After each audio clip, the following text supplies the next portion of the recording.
শ্ৰীমন্ত শঙ্কৰ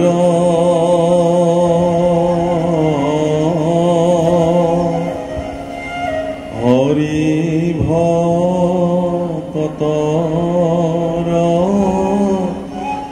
জানা যে কল্পত তাহান্ত বিনাই নাহি নাহি নাহি আমার পরম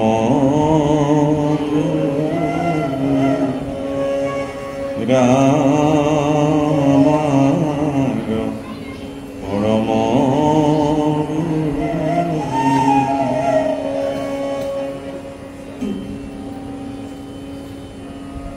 হীরা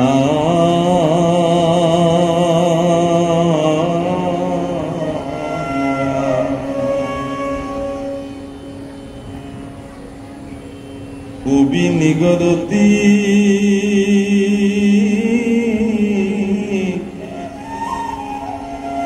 পুনিয়তি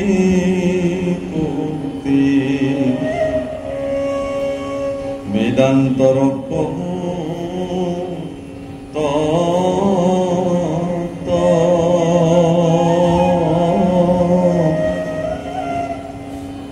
স্বভাবে যি করে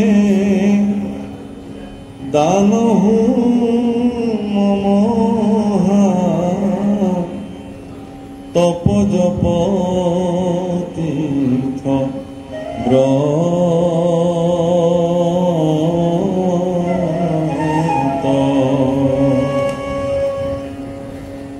রাম কায় বাক্য মনে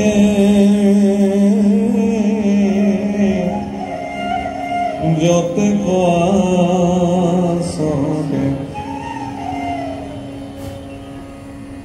লৌকিক বৌদ্ধিক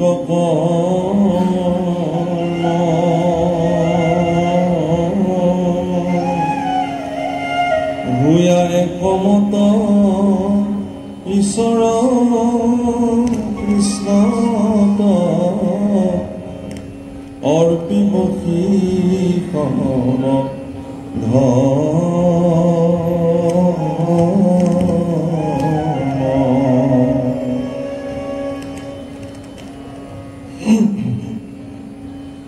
পরম ভক্তিভাজন বাপসকল আছেবোৰ শ্ৰীমদ ভাগৱত শাস্ত্ৰ ইয়াক বৰিষ্ঠম সৰ্বশাস্ত্ৰাণাম বুলি কৈছে, অৰ্থাৎ সমস্ত শাস্ত্ৰৰ ভিতৰতে ই সৰ্বশ্ৰেষ্ঠ শাস্ত্ৰ হিচাপে মান্যতা আছে।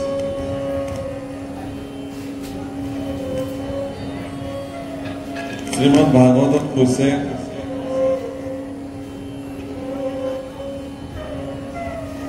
তেনায়ম বান্ময় মূৰ্তি প্ৰত্যক্ষ বৰ্ততে হৰে শ্ৰবণাৎ সেবনাৎ পাঠত দৰ্শনাৎ পাপনাশিনী। অৰ্থাৎ শ্ৰীমদ ভাগৱত শাস্ত্ৰ ভগৱন্ত পুৰুষৰ সাক্ষাৎ বাংময় মূৰ্তি, অৰ্থাৎ ঈশ্বৰ পুৰুষক সাক্ষাতে যদি আপুনি দৰ্শন কৰিব খোজে তেতিয়াহ'লে ভাগৱত শাস্ত্ৰ শুনিলে, ভাগৱত শাস্ত্ৰ পাঠ কৰিলে, ভাগৱত শাস্ত্ৰক সেৱা কৰিলে, এনেকি ভাগৱত শাস্ত্ৰক যদি দৰ্শনো কৰে সমস্ত পাপৰ পৰা মুক্ত হৈ যায়। পাঠত দৰ্শনাত পাপনা আছে, সমস্ত পাপৰ পৰা তেওঁ মুক্ত হৈ যায়। প্ৰথম প্ৰশ্ন হৈছে যে ভাগৱত শাস্ত্ৰক দেখিলেই সমস্ত পাপ মুক্ত হয়, পাপৰ পৰা মানুহ কেনেকে সম্ভৱ? তিনিটা বিশেষ কাৰণত ভাগৱত শাস্ত্ৰক চৈতন্য কৰা, তিনিটা বিশেষ ব্যৱস্থাৰ দ্বাৰা। নহলেতো মানুহে কিতাপৰ দোকানত থকা ভাগৱতক সেৱা কৰিলে নহলে। কিতাপৰ দোকানততো বহুত ভাগৱত থাকে, গ্ৰন্থ বিপণীসমূহত কিন্তু সেই ভাগৱতটো আৰু মানুহে তাততো আৰু নাম প্ৰসংগ কৰিবলৈ নাযায় বা সেৱা কৰিবলৈ নাযায়, তাৰ পৰা ক্ৰয় কৰি লৈ আহে। তিনিটা বিশেষ কাৰ্য পদ্ধতিৰ দ্বাৰা ভাগৱত শাস্ত্ৰ চৈতন্য কৰা হয়। মানে জ্বৰৰ অৱস্থাৰ পৰা চৈতন্য অৱস্থালৈকে তেওঁ লৈ যোৱা। তাৰে প্ৰথমটো পদ্ধতি হ'ল যে ভাগৱত শাস্ত্ৰত কোনো যদি সাধক পুৰুষে, ভক্তজনে, সিদ্ধ পুৰুষে শিৰত তুলি নাম জপ কৰি গুৰু আসনত যদি প্ৰতিষ্ঠা কৰে, তেতিয়া ভাগৱত নিজে নিজে চৈতন্য। সেইকাৰণে গুৰু আসনত বা সিংহাসনত বহি থকা ভাগৱত দেখিলে মানুহৰ সমস্ত পাপৰ পৰা মুক্ত হৈ যায়, কৃপা লাভ হয়। আৰু দ্বিতীয়তে, কোনোবা সিদ্ধ পুৰুষ বা ভক্তই যদি ভাগৱতক পাঠ কৰে নিৰ্দিষ্ট আসনত উপস্থিত সমাজ বিদ্যমান, আজি যেনেকে উৰুলিধ্বনি দবা শংখ বজাই ভাগৱত শাস্ত্ৰত এগৰাকী ব্যক্তিক প্ৰতিষ্ঠিত কৰিছে আপোনালোকে, আৰু তেওঁ ভাগৱত পাঠ কৰিছে, এনেকুৱা অৱস্থাত ভাগৱত চৈতন্য হৈ থাকে। গতিকে এই অৱস্থাত ভাগৱত যদি কোনোবাই শ্ৰৱণ কৰে, তেতিয়াহ'লে তেওঁৰো সমস্ত পাপৰ পৰা। আৰু তৃতীয় যিটো ব্যৱস্থা, সেই ব্যৱস্থাটো হ'ল যে ভাগৱত শাস্ত্ৰক লৈ পেলাই যেতিয়া নগৰ পৰিভ্ৰমণ কৰা হয়, নগৰ কীৰ্তন কৰা হয়, আমি যিটো ভাগৱত শোভাযাত্ৰা বুলি কওঁ, নামঘৰৰ পৰা ভাগৱত উলিয়াই লৈ গৈ শিৰত তুলি বা সুন্দৰ বাহনত তুলি সেই ভাগৱত যেতিয়া মানে পৰিভ্ৰমণ কৰোৱা হয়, ভাগৱত ভ্ৰমণ কৰোৱা হয়, তেতিয়া ভাগৱত শাস্ত্ৰৰ একাদশ খণ্ডত ঈশ্বৰ পুৰুষে লিখিছে দণ্ডে ছত্ৰে বাদ্যে বন্দে, অৰ্থাৎ সুন্দৰ ছাতি ধৰিব লাগে ৰং বিৰঙৰ ভাগৱতত, বিচনীৰে বিচিকি যাব লাগে, পতাকা লৈ লৈ যাব লাগে ঈশ্বৰৰ নামৰ পতাকা, আৰু বিভিন্ন মংগল বাদ্য বজাই শংখ, নেগেৰা, তাল এইবোৰ বাদ্য বজাই ভাগৱতক নাম কীৰ্তনেৰে শোভাযাত্ৰা কৰিব লাগে। আৰু তেনেকুৱা ভাগৱত যেতিয়া পদূলিৰ সন্মুখেৰে যেতিয়া যায়, তেতিয়া তাত আদৰণি জনাই প্ৰত্যেকে আমি গোৱা পা কৰে সেৱা জনাওঁ, আৰু তেনেকে সেৱা কৰিও সেই চৈতন্য ভাগৱতে আপোনাক কৃপা কৰে। এতিয়া ভাগৱত শাস্ত্ৰ বিশেষত ভক্তি শাস্ত্ৰ। বহুতে ভাগৱত শাস্ত্ৰ সম্পৰ্কীয় বিভিন্ন ধাৰণা যদিও পোষণ কৰে, কিন্তু মূল কথা হ'ল যে ভাগৱত এভাগী ভক্তিযুক্ত শাস্ত্ৰ, অৰ্থাৎ আপোনাৰ মোৰ হৃদয়ত ভক্তি যি থাকে সেই ভক্তিত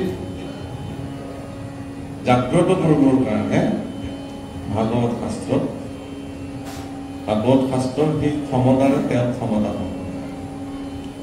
বাসকল আইসকল,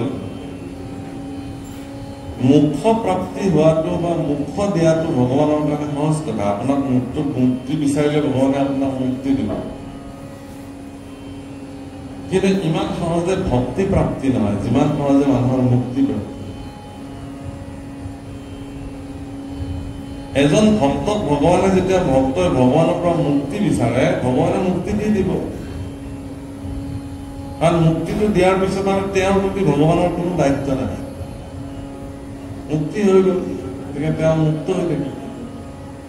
কিন্তু যেতিয়া এজন ভক্তই মুক্তিক নিবিচাৰি পেলাই ভক্তি বিচাৰে, ভগৱান তেওঁৰ প্ৰতি দায়বদ্ধ হৈ যায়, কাৰণ ভক্তিৰ প্ৰেমজুৰিত ভগৱান তেওঁৰ লগত বান্ধ খাই থাকিব সৰ্বদা, প্ৰতি মুহূৰ্তত ভগৱান তেওঁৰ লগত থাকিব, তেওঁৰ সকলো সময়তে তেওঁক ভগৱানে ৰক্ষা কৰিব লাগিব।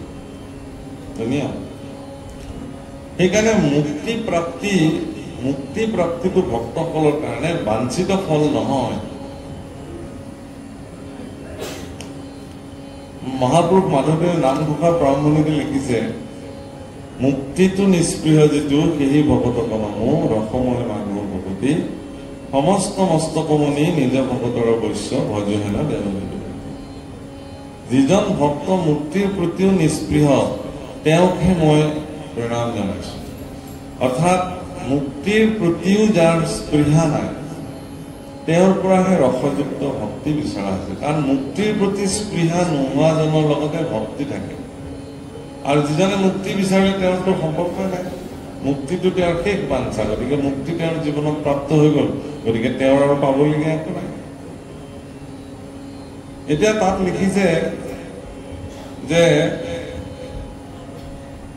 সমস্ত মস্তকমণি নিজ ভকতৰ বৈশ্য, অৰ্থাৎ মুক্তি নিবিচাৰি কেৱল ভক্তি বিচাৰি পেলাই যিসকলে ভগৱানৰ দাস হৈ থাকে, তেওঁৰ কাৰণে ভগৱানে সকলো কাৰ্য সম্পাদিত কৰিব পাৰে। সেইকাৰণে শব্দ ব্যৱহাৰ কৰিছে কি, নিজ ভকতৰ বৈশ্য। ভগৱানে যাক নিজৰ মোৰ ভক্ত বুলি, এইজন মোৰ ভক্ত, আপোনাক যিদিনাখন ভগৱানে মোৰ বুলি সামৰি ল'ব যে এইজন মোৰ, তুমি মোৰ, সিও হইলা মোৰ, ময়ো হইলো তাৰ, ভগৱানে যে ভক্তিৰ মাধ্যমেৰে আপুনিও ভগৱানৰ হৈ যায় আৰু ভগৱানো আপোনাৰ হৈ যায়।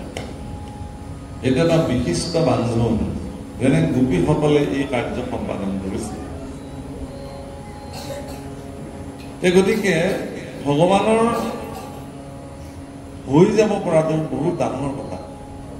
আৰু এবাৰ যদি কোনোবা ভগৱানৰ ভক্ত হৈ গ'ল, তেওঁ ভগৱানৰ নিজ ভক্ত হৈ যায়। গতিকে নিজ ভক্তবিলাকৰ কাৰণে ভগৱান আকৌ তেওঁলোকৰ বৈশ্য, দাস। ভক্তই যি বিচাৰিব ভগৱানে তাকে। এটি উৎকৃষ্ট উদাহৰণ শাস্ত্ৰত বৰ্ণনা হৈছে।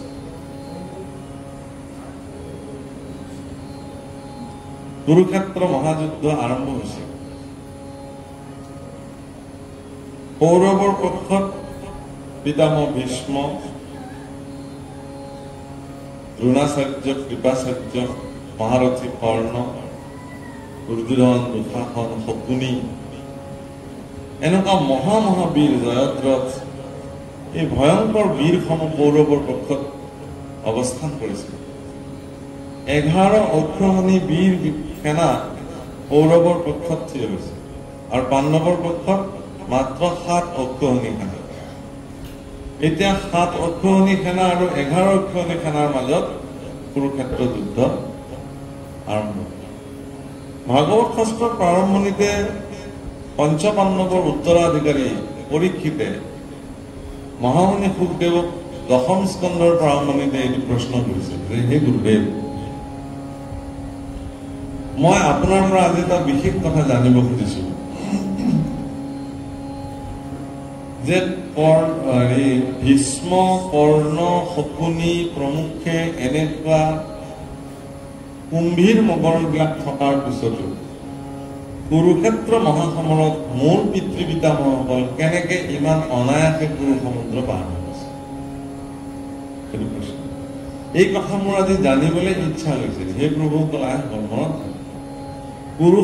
কুৰুক্ষেত্ৰ মহাসমুদ্ৰত আপুনিও এজন যোদ্ধা। সংসাৰ ক্ষেত্ৰখনেই কুৰুক্ষেত্ৰ, আৰু এই সংসাৰ ক্ষেত্ৰখনত আপুনি কাৰ পক্ষ ল'ব সেইটো সিদ্ধান্ত আপোনাৰ। আপুনি পাণ্ডৱৰ পক্ষ ল'ব নে কৌৰৱৰ পক্ষ ল'ব? মানে সিদ্ধান্তটো হৈ গৈছে ইতিমধ্যে। আপোনাৰ চৰিত্ৰ, আপোনাৰ স্বভাৱ, আপোনাৰ কাৰ্যপন্থাই নিৰ্ণয় কৰি পেলাইছে আপুনি কাৰ পক্ষত অৱস্থান কৰিছে। কৌৰৱৰ পক্ষত অৱস্থান কৰিছে নে পাণ্ডৱৰ পক্ষত অৱস্থান কৰিছে? যদি মোৰ স্বভাৱ চৰিত্ৰৰ দ্বাৰা মই কৌৰৱৰ পক্ষত অৱস্থান কৰিলো, তেতিয়াহ'লে মোৰ যুদ্ধত পৰাস্ত হোৱাটো নিশ্চিত। আৰু যত্ৰ যোগেশ্বৰ কৃষ্ণ, যত্ৰ ধনুৰ্ধৰ অৰ্জুন, যত্ৰ পাৰ্থ ধনুৰ্ধৰ, তত্ৰ শ্ৰী বিজয়। য'ত যোগেশ্বৰ শ্ৰীকৃষ্ণ অৱস্থান কৰিছে, য'ত মহাৰথী ধনুৰ্ধাৰী পাৰ্থ অৰ্জুন বিদ্যমান হৈ আছে, তাত শ্ৰী আৰু বিজয় লিখিছে।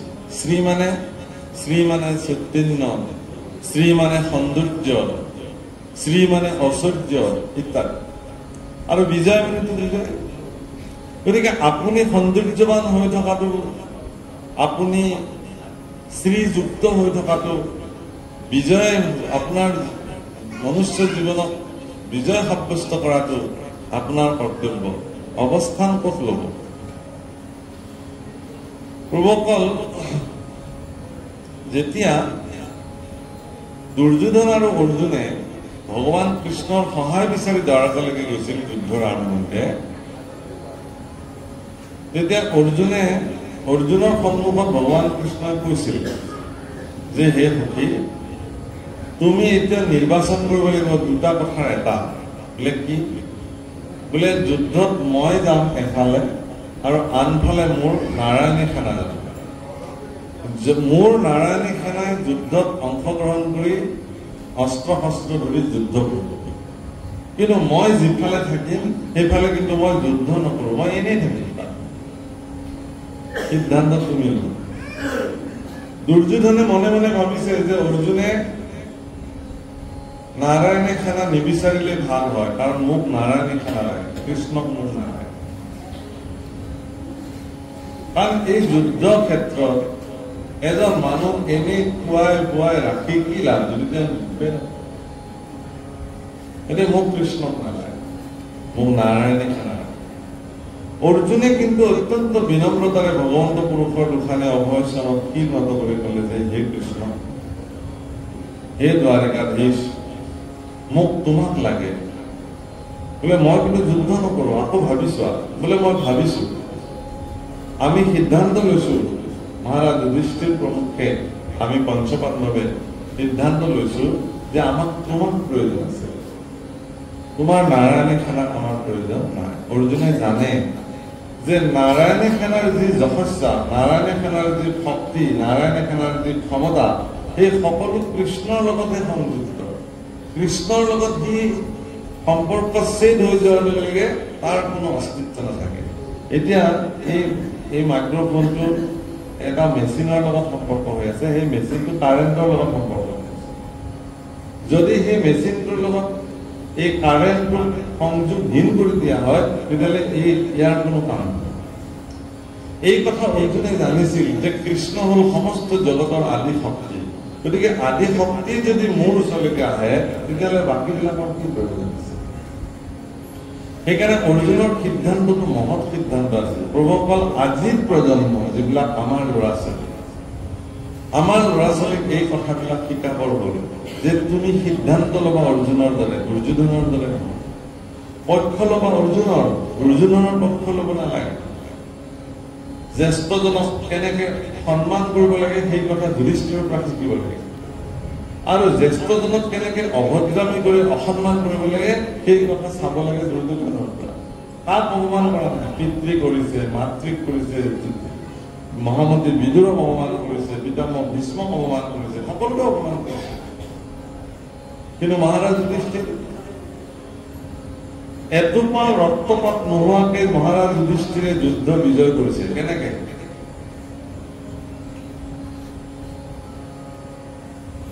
যেতিয়া যুদ্ধ ঠিক আৰম্ভ হ'ব, সেই সময়ত যুধিষ্ঠিৰে অস্ত্ৰ শস্ত্ৰ সকলো ৰথতে থৈ খালী হাতেৰে কৌৰৱৰ পক্ষলৈকে গমন কৰিছে। আৰু দুৰ্যোধনে দূৰৰ পৰা দেখিছে যে যুধিষ্ঠিৰ খালী হাতেৰে আমাৰ ফালে আগুৱাই আহিছে। তাৰমানে কি? আমাৰ বিশাল সেনানী দেখি, আমাৰ বিশাল যুদ্ধৰ কৌশল দেখি যুধিষ্ঠিৰ চাগে ভয় খাইছে, গতিকে আত্মসমৰ্পণ কৰিবৰ কাৰণে আহিছে। কিন্তু যুধিষ্ঠিৰে গৈ সকলো উলটাই দিলে। কি কৰিলে?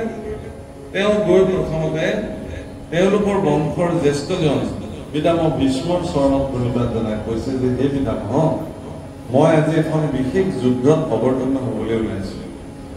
তুমি আমাৰ বংশৰ যিহেতু বয়োজ্যেষ্ঠ, আটাইতকৈ জ্যেষ্ঠজন, গতিকে মোৰ এই যুদ্ধখনত যাতে বিজয় সাব্যস্ত হয়, তাৰ কাৰণে তোমাৰ পৰা মই আশীৰ্বাদ ল'ব লাগিব।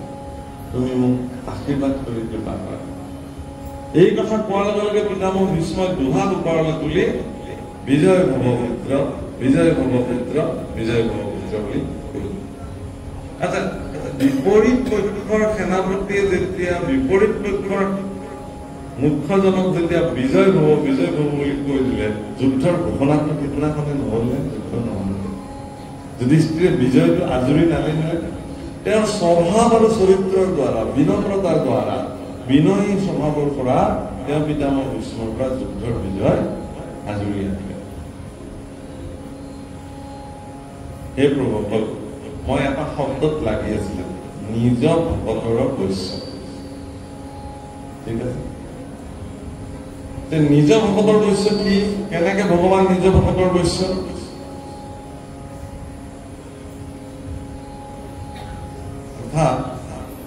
পিতামহ ভীষ্মক এদিন দুৰ্যোধনে কলে যুদ্ধৰ মাজতে যে, হে পিতামহ, কাইলে তুমি পঞ্চপাণ্ডৱৰ যিকোনো এজনক নিধন কৰিব লাগিব।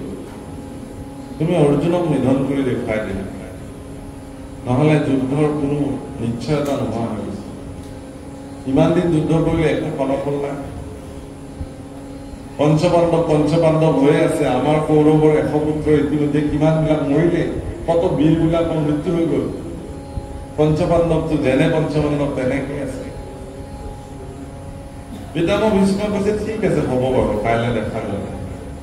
পিতামহৰ শ্ৰীমুখে যেতিয়া কাইলে কিবা এটা হ'ব বুলি ওলালে, এই কথাটোৱে পাণ্ডৱৰ শিবিৰত হাহাকাৰ সৃষ্টি কৰিলে। কাৰণ পিতামহ ভীষ্মৰ দৰে পৰম শক্তিশালী পুৰুষ এজনে যেতিয়া পাণ্ডৱৰ এজনক কাইলে নিধন কৰিম এনেকুৱা ধৰণৰ কথাত সহমত পোষণ কৰিছে, পাণ্ডৱৰ কাৰণে ই এক দুখৰ বাৰ্তা।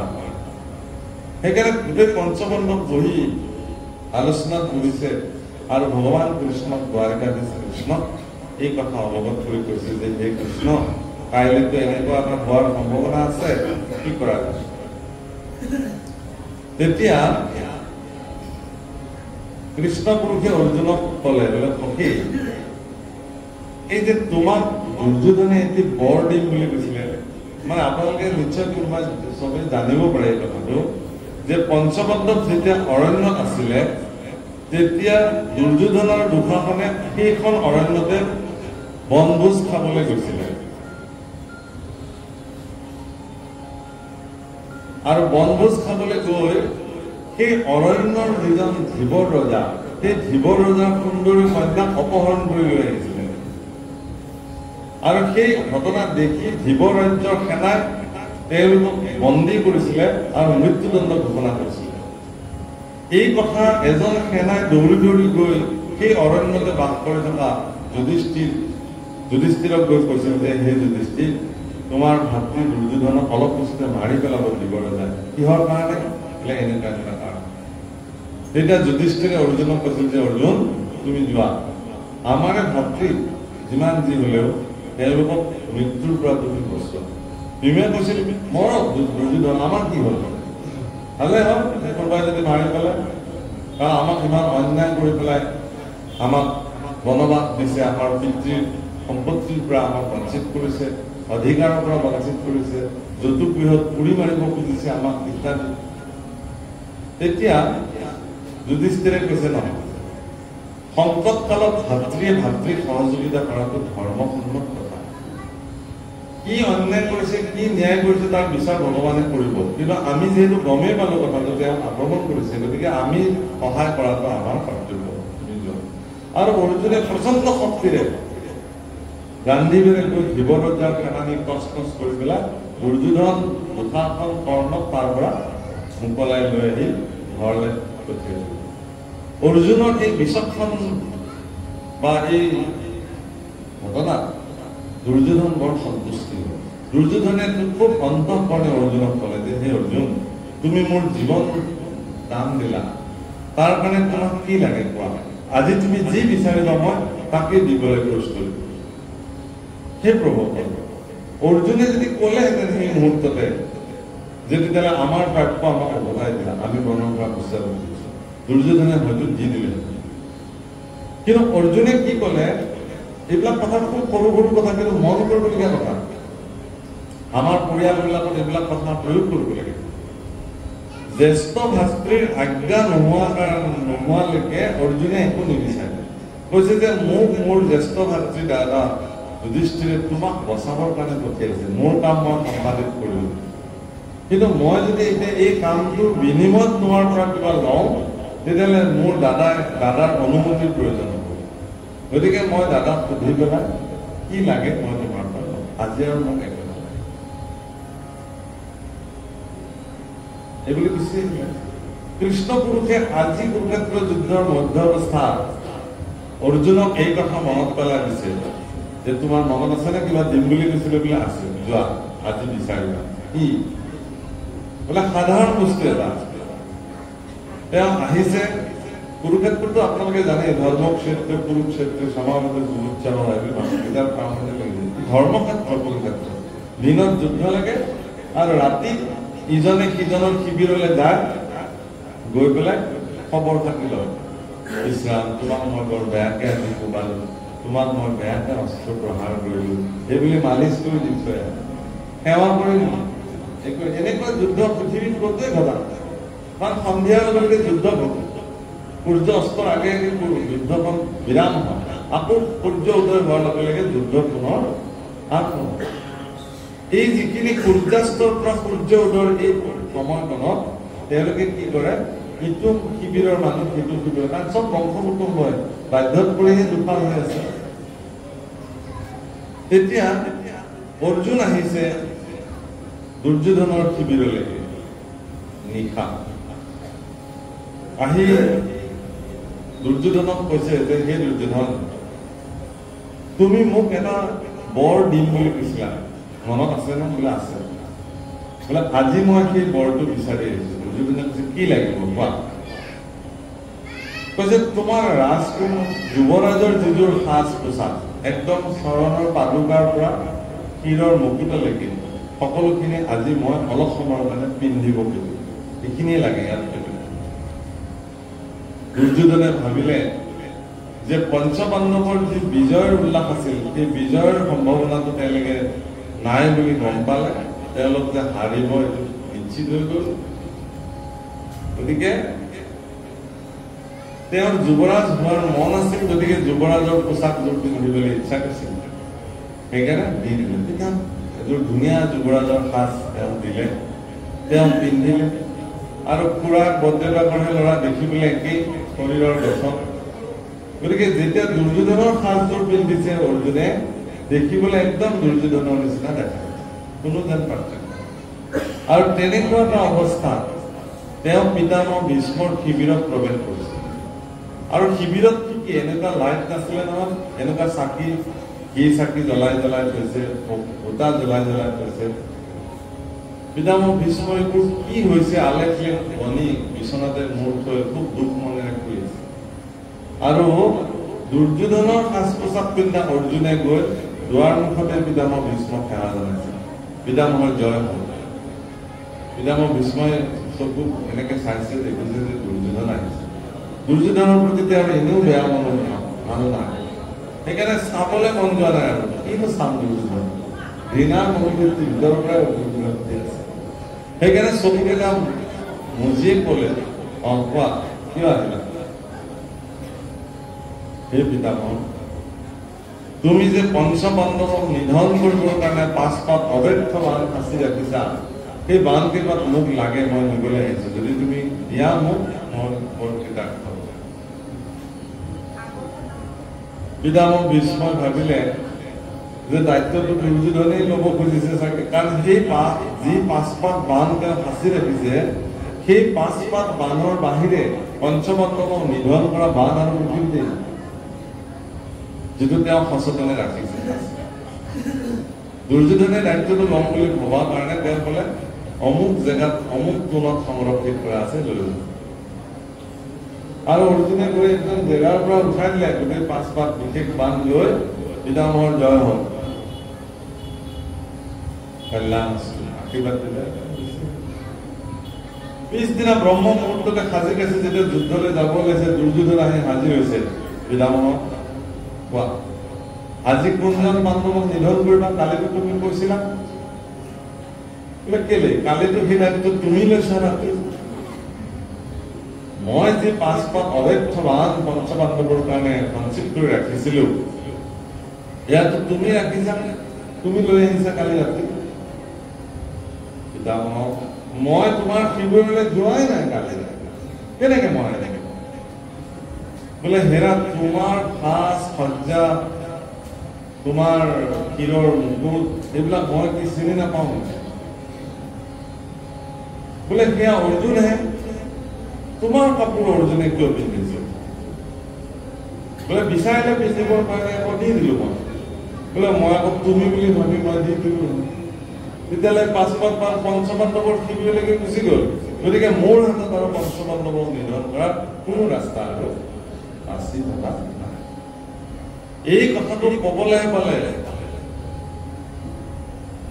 পিতামহ ভীষ্মক অকাট্য গালি, অভদ্ৰামী ব্যৱহাৰ, অভব্য আচৰণেৰে থকা সৰকা কৰিলে দুৰ্যোধনে যে মই জানো তুমি খাবা আমাৰ গুণ গাবা তুমি পাণ্ডৱৰ, যুদ্ধৰ সেনাপতি হৈছা কৌৰৱৰ, কিন্তু বিজয় হব বুলি তুমি আশীৰ্বাদ দিয়া যুধিষ্ঠিৰ, পঞ্চপাণ্ডৱৰ শ্ৰী বিজয় সৰ্বতো প্ৰকাৰে তুমি কামনা কৰা, দুৰ্যোধনৰ হতশ্ৰী তুমি কামনা কৰা। তোমাৰ নিচিনা আচলতে নিজ মনোবৃত্তিৰ পুৰুষ পৃথিৱীত জীয়াই থকাৰ অধিকাৰ নাই, আমুক তামুক একদম যিমান পাৰে বেয়া কথা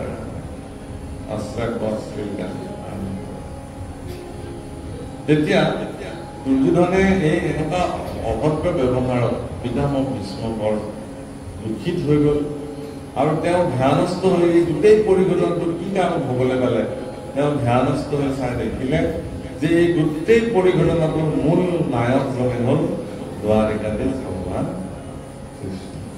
সমাধিতে কৃষ্ণৰ কথা পাতিলে পিতামহই যে হে কৃষ্ণ, হে প্ৰভু, তুমি কিয় কৰিলা এইটো কাম মোক অপমান কৰিবৰ কাৰণে? কৃষ্ণ পুৰুষে ক'লে যে সেয়া মোৰ ভক্ত অৰ্জুন, পঞ্চপাণ্ডৱ মোৰ নিজৰ ভক্ত, মোৰ তাতে সমৰ্পিত ভক্ত, গতিকে মোৰ সমৰ্পিত ভক্তসকলৰ কাৰণে যি কৰিব লাগে সেয়া কৰিবৰ কাৰণে মই কৈছো। তেতিয়া পিতামহ ভীষ্মই কৈছিলে যে কি মই তোমাৰ ভক্ত নহয়, তুমি পাণ্ডৱকে তোমাৰ ভক্ত বুলি ভাবিলা, মোক নাভাবিলা ভক্ত। আৰু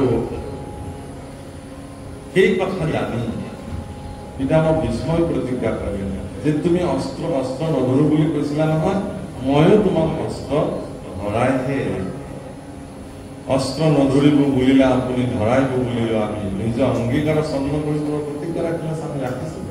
অৰ্থাৎ নিজৰ ভক্ত বুলি মানি তেওঁ প্ৰতিজ্ঞাও ভগৱানে ৰক্ষা কৰিছে।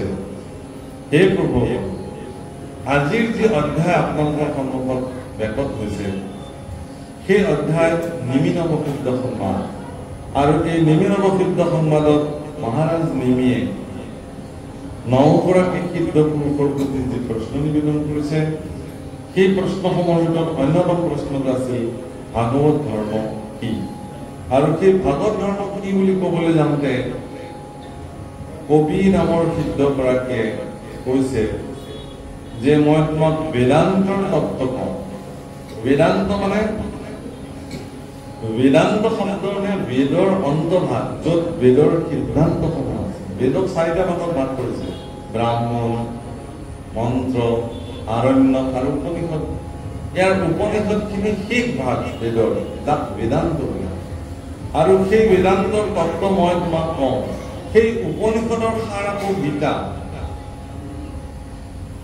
গতিকে শ্ৰীমদ ভাগৱত শাস্ত্ৰ ভগৱন্ত পুৰুষৰ যিবোৰ লীলাসমূহ সন্নিৱিষ্ট কৰা বিশেষ ভক্তি শাস্ত্ৰ, ইয়াক বেদান্তৰ তত্ত্ব মহামুনি শুকদেৱে নৃপতি পৰীক্ষিতৰ সন্মুখত বৰ্ণন কৰি কৈছে যে স্বভাৱে মানুহে যিবোৰ ধৰ্ম কাৰ্য সম্পাদিত কৰে, দান, হোম, তপ, জপ, তীৰ্থ, ব্ৰত, লৌকিক আৰু বৈদিক কৰ্ম, মানে লৌকিক কৰ্মত যিবিলাক লোকাচাৰত আছে, আমাৰ ধৰ্মত লোকাচাৰ বুলি যিটো কয় সেইটো লৌকিক কৰ্ম বোলে, যেনে শ্ৰাদ্ধ, পিণ্ড, বিবাহ ইত্যাদি আমাৰ লৌকিক আচৰণ। আৰু বেদে যিবোৰ সিদ্ধান্ত দিছে সেইবোৰ বৈদিক কৰ্ম, বেদৰ দ্বাৰা যিসমূহ সম্পাদিত কৰা হয়। এনেধৰণৰ লৌকিক আৰু বৈদিক কৰ্মসমূহ যদি একমত হৈ ভগৱান কৃষ্ণক সকলো কৰ্ম সমৰ্পিত কৰা হয়, ই ভাগৱত ধৰ্ম হব বুলি কৈছে। কিন্তু সকলো ভগৱানক অৰ্পিত হব লাগিব। নিত্য নৈমিত্তিক যত জাতি ধৰ্ম আশ্ৰমৰ যত কৰ্ম কৃষ্ণক অৰ্পিলে জানা কি হয়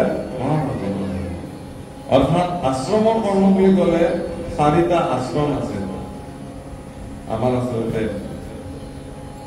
কি কয় যে ব্ৰহ্মচৰ্য বানপ্ৰস্থ এনেকুৱা যে আছে সন্ন্যাস ইত্যাদি এই আশ্ৰমৰ যিবিলাক ধৰ্ম যি ধৰণে পালন কৰে সেই সকলো যদি ভগৱানক কৃষ্ণক অৰ্পণ কৰে ই মহামানৱ ধৰ্ম হ'ব বুলি কবিয়ে সিদ্ধান্ত দিছে। প্ৰভুসকল এটা কথা মনত ৰাখিব 9গৰাকী সিদ্ধ পুৰুষক 9টা বিশেষ প্ৰশ্নৰ দ্বাৰা নিমি ৰজাই সেই প্ৰশ্নসমূহ নিবেদন কৰি সেই সকলো কথা জানিব খুজিছে। এই প্ৰশ্নসমূহৰ ভিতৰত সৰ্বশ্ৰেষ্ঠ প্ৰশ্নটো তেওঁ আৰম্ভণিতে কৰিছে কি বুলি যে আধ্যাত্মিক সুখ কাক কৰিলা আৰু এই সময়ৰ ভিতৰত এইও প্ৰশ্ন আছিল ভাগৱত ধৰ্ম কি হীৰা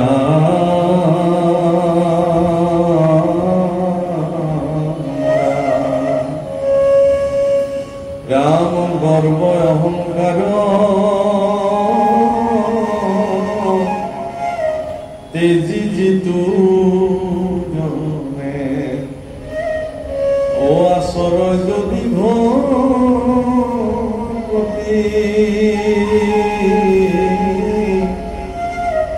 তাতে মহাতুষ্ট হুয়া কৃষ্ণ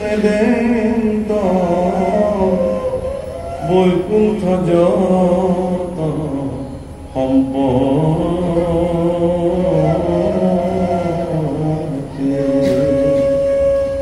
গৰ্ব অহংকাৰ ত্যাগ কৰি কোনোবাই যদি ভক্তি আচৰণ প্ৰভুসকল ভক্তিৰ আচৰণ কৰিবৰ কাৰণে প্ৰথমতে তেওঁ গৰ্ব অহংকাৰ পৰিত্যাগ কৰিব লাগিব। অহংকাৰযুক্ত ব্যক্তিয়ে ভক্তি কৰিব নোৱাৰে। অহংকাৰ বুলি ক'লে কি দুটা বস্তু অহম মম ভাৱনা অহম মম ভাৱনা মহাপুৰুষ গুৰুজনে ভাগৱত অসমীয়ালৈকে অনুবাদ কৰোঁতে এই সংস্কৃত শব্দ দুটা কিন্তু ভাঙনি কৰা নাই যেনেকে আছে তেনেকে ব্যৱহাৰ কৰিছে অহম মম ভাৱনা পৰিত্যাগ কৰিব লাগিছে। অহম মানে সংস্কৃতত মই মম মানে মোৰ অৰ্থাৎ মানুহে এই শৰীৰটো মই বুলি ভাবে আৰু জাগতিক জগতৰ যত বস্তু সকলো মোৰ বুলি এইবিলাক চব মোৰ আৰু মই শৰীৰটো মই শৰীৰ কেতিয়াও মই মই বুলি ক'লে এই বস্ত্ৰখন কাৰ বোলে মোৰ বস্ত্ৰ এই হাতখন কাৰ বোলে মোৰ চকুকেইটা কাৰ মোৰ শৰীৰটো কাৰ মোৰ এই শৰীৰটো মোৰ বুলি কওঁতা কোন ভিতৰত মই বোলা এটা সত্তা আছে সংস্কৃতত অহং অহং শব্দটো অহং মানে মই এই মই বোলা বস্তুটো পৃথিৱীত এটাই আছে মই বুলি ক'লে এজনাই পৰমাত্মা পৰমেশ্বৰ উপনিষদত খুব ধুনীয়াকে শ্লোকত লিখিছে ঈশ উপনিষদ বুলি এখন উপনিষদ আছে খুব সৰু আৰু মংগলাচৰণ পদত লিখিছে ওম পূৰ্ণমদ পূৰ্ণমিদং পূৰ্ণাৎ পূৰ্ণমুদচ্যতে পূৰ্ণস্য পূৰ্ণমাদায় পূৰ্ণমেবাবশিষ্যতে ওম শান্তি শান্তি শান্তি পূৰ্ণমদঃ পূৰ্ণমিদং পূৰ্ণাৎ পূৰ্ণমুদচ্যতে পূৰ্ণস্য পূৰ্ণমাদায় পূৰ্ণমেবাবশিষ্যতে তেওঁ পূৰ্ণ এওঁ পূৰ্ণ মানে পৰমাত্মাও পূৰ্ণ আৰু জীৱাত্মাও পূৰ্ণ যি জীৱাত্মাই মোৰ শৰীৰটোক চৈতন্য কৰি ৰাখিছে যিদিনাখনে মোৰ শৰীৰত আত্মা বিদ্যমান হৈ গৈছে মই চৈতন্য হৈ আছো আৰু যি মুহূৰ্ততে ই মোক এৰি থৈ যাব সেইদিনাখনে এই শৰীৰটোৰ কোনো মূল্য নাই মানুহে কাঠ আৰু শৰীৰৰ সমান কৰি পঞ্চভূত বিলীন কৰি দিব গতিকে অহম মম ভাৱনা মই মোৰ ভাৱনাটো পৰিত্যাগ কৰিব লাগে মোৰ বুলিবলৈ একোৱেই নাই প্ৰভুসকল আমাৰ সমাজ ব্যৱস্থা আপোনালোকে মন কৰিব যে ঈশ্বৰৰ কৰ্মৰ কাৰণে যদি আমি কিবা বস্তু দান কৰোঁ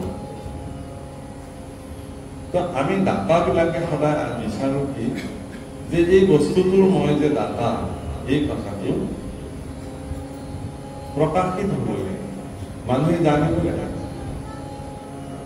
কোনোবা বোলে নামঘৰৰ চিলিং ফেন বিচাৰি কোনোবা এজনৰ ওচৰলৈ গৈছে তেওঁসকলে ক'লে মই তাতকৈও দামী বস্তু যদি বিচৰা আপোনালোকে মই দিম কিন্তু মই চিলিং ফেনটো নিদিম কেলে নিদিয়ে বোলে চিলিং ফেনৰ পাখিখনত মোৰ নামটোতো দাতা বুলি লিখি থৈ দিব এতিয়া এইখন ঘূৰি থাকিলে কেনেকে মানুহ পঢ়িব এইখন যে মই দিছো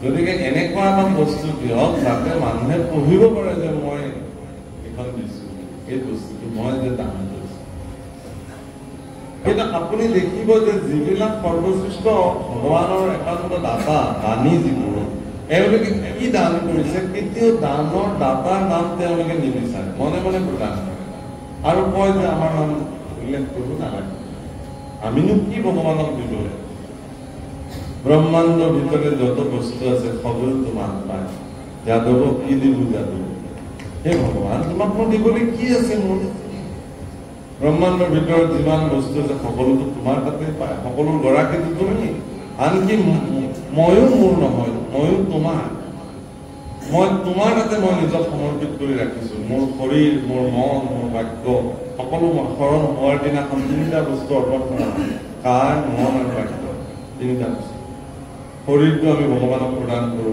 মন আমি ভগৱানক প্ৰদান কৰো বাক্য আমি ভগৱানক প্ৰদান কৰো আমাৰ থাকিম মইতো দাস হৈ গলো তোমাৰ মালিকৰ ওচৰত যেতিয়া চাকৰ এজন আহি সমৰ্পিত হয় তেওঁ নিজৰ বুলিবলৈ কি থাকে সৰ্ব মালিক সৰ্বে সৰ্ব গতিকে তেওঁ আমাৰ মালিক আমি তেওঁৰ ভৃত্য চাকৰ আমাৰনো মই মোৰ কৰিবলৈ কি আছে গতিকে এই ভাৱনাৰে যিসকলে ভক্তি সাধন কৰে গোপীসকলে ভগৱানৰ ওচৰত যেতিয়া গৈছিলে তেওঁলোকে কি শব্দ ব্যৱহাৰ কৰিছিলে আপোনালোকে জানে ৰাসত যে হে কৃষ্ণ তুমি আমাক চৰণৰ চেৰি কৰি ৰাখা চেৰি শব্দৰ অৰ্থ দাসী কৈছে নহয় গোপীসকলে প্ৰাৰ্থনা কৰোঁতে তোমাৰ চৰণৰ দাসী কৰি ৰাখা আমাক বেলেগ কৰিব নালাগে আমি দাসী হৈ তোমাৰ ওচৰত থাকিবলৈ আহিছো অৰ্থাৎ অহম মনোভাৱনা মই মোৰ অহংকাৰ ময়মত্ব অহংকাৰ যদি পৰিত্যাগ কৰিব নোৱাৰে তেতিয়াহ'লে তেওঁ ভক্তি সাধন কৰিব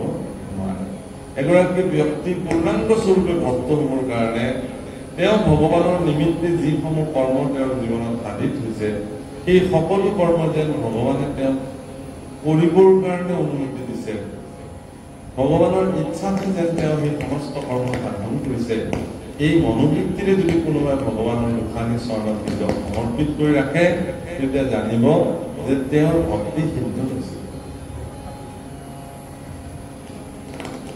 হীৰা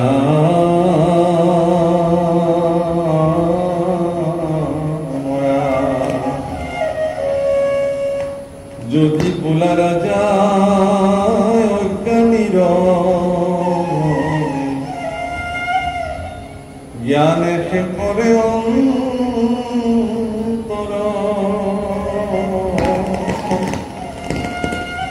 কি কৰ ভূপতি হেন কামতি তেজি আপনা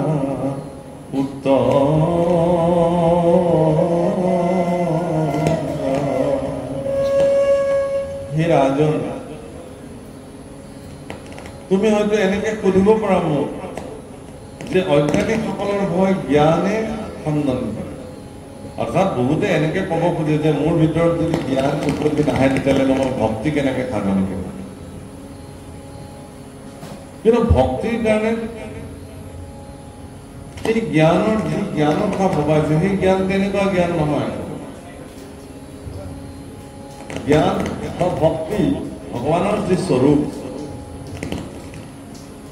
ভগৱানৰ স্বৰূপত তিনিটা কথা কোৱা আছে শ্ৰীমদ ভাগৱত শাস্ত্ৰৰ প্ৰাৰম্ভণি বাংলা চৰণত স্তুতি কৰা প্ৰথম পদত কি বুলি লিখিছে সচ্চিদানন্দ ৰূপায় विश्वोत्पत्त्यादि हेतुवे तापत्रयो विनाशाय श्री कृष्णाय नमः सच्चिदानंद रूपाय हे भगवान तुम्ही सच्चिद आनंद स्वरूप सच्चिदानंद स्वरूप और आमी तुम्हार এই सच्चिदानंद स्वरूप তিনি তাপৰ বিনাশৰ অৰ্থে তুমি কাম কৰি তাপত্ৰয়ো বিনাশায়, তুমি 3 তাপৰ বিনাশ কৰিবা। 3 তাপ মানে আধি দৈবিক তাপ, আধি ভৌতিক তাপ আৰু আধ্যাত্মিক তাপ।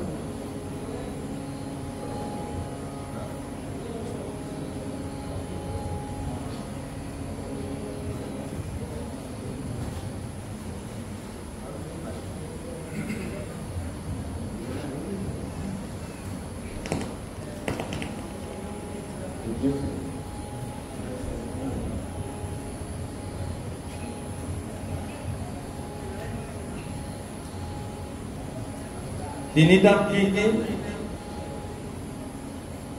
আধ্যাত্মিক তাপ, আধি ভৌতিক তাপ আৰু আধি দৈবিক তাপ। ভৌতিক তাপ মানে শাৰীৰিক যিটো তাপ, ভূত ভূত মানে শৰীৰ, শৰীৰত আমি যিবিলাক কষ্ট পাওঁ, সেই শৰীৰৰ কষ্টসমূহ ভগৱন্ত পুৰুষে আপোনাক ইচ্ছা কৰিলে তাৰ পৰা আপোনাক মুক্তি কৰাব পাৰে। আৰু আধি দৈবিক তাপ, যিবিলাক দৈৱ ক্ৰমাত ঘটে, এক্সিডেণ্টলি যিবোৰ হয়। আৰু আধ্যাত্মিক তাপটো মানসিক তাপ। আপোনাক কোনোবাই যদি শাৰীৰিকভাৱে প্ৰহাৰ কৰিছে, সেই শাৰীৰিক প্ৰহাৰটো আপুনি কেইদিনমানৰ পিছত পাহৰি যাব পাৰে। যেনেকে সন্তান সন্ততিক বাপেক মাকবিলাকে মাৰে, কেতিয়াবা দুখ পায়, কিন্তু অলপ পিছত পাহৰি যায়। দেউতাকে মাৰিছিল বুলি সন্তানে মোক তুমি মাৰিছিলা আৰু বা তোমাক মই শিক্ষা দিম, কোনোবা সন্তানে এনেকে ভাবে নেকি? পাহৰি পেলাম। মাতৃয়ে মাৰিলে, পিতৃয়ে মাৰিলে, এইবোৰ কষ্ট পায় শাৰীৰিক শৰীৰত, পাহৰি যায় পিছত। কিন্তু কোনোবা ব্যক্তিয়ে আপোনাক যদি মানসিক কষ্ট প্ৰদান কৰে, অন্তত আঘাত লগাকে যদি কিবা কথা কয়, সেই আধ্যাত্মিক কথাটো আপোনাৰ কাৰণে কি হ'ব? মানে আধ্যাত্মিক কাম, মানে আপুনি এইটো পাহৰিবই ইমান সহজে নহয়। আৰু তাতকে ডাঙৰ কথাটো হ'ল কি, যে ঈশ্বৰবিহীনভাৱে যিবিলাক লোকে জীৱনত থাকে, ঈশ্বৰবিহীনভাৱে যিসকলে জীৱন কটায়, সেই সকল ব্যক্তিক আধ্যাত্মিক তাপেৰে তাপিত। গতিকে এই 3 তাপক তেওঁ বিনাশ কৰে। জ্ঞানী কি তেতিয়াহ'লে?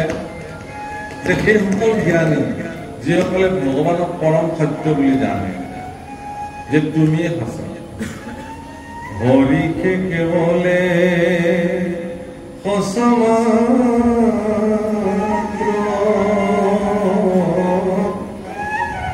ৰাম ৰাম ৰাম ৰাম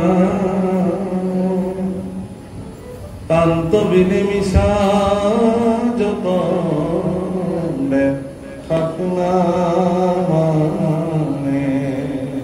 হৰি কেৱল সঁচা, তাত ব্যতিৰিকে আপুনি যিমান দেখিছে চব মিছা। আপুনি, মই, ঘৰ দুৱাৰ, মাটি বাৰী, সম্পত্তি, এইবোৰ এদিন আছে, এদিন চব বিলীন হৈ যাব। কিন্তু ঈশ্বৰ সৰ্বতো প্ৰকাৰে তেওঁ থাকিব। পৃথিৱী যেতিয়ালৈকে থাকিব তেতিয়ালৈকে তেওঁ থাকিব। পৃথিৱী বিধ্বংস হৈ যোৱাৰ পিছতো তেওঁ থাকে। সমগ্ৰ প্ৰলয়জনক বিলীন হৈ যোৱাৰ পিছতো যিজন থাকে, তেওঁতকে আৰু চিৰসত্য কোন হ'ব?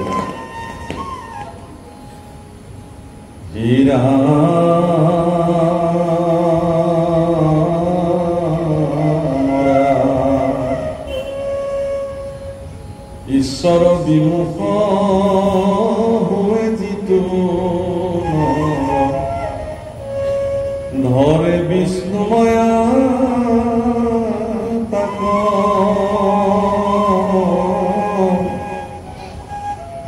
এই দেহ মূৰ বোলে জ্ঞানত পাখৰে নিজ আত্মা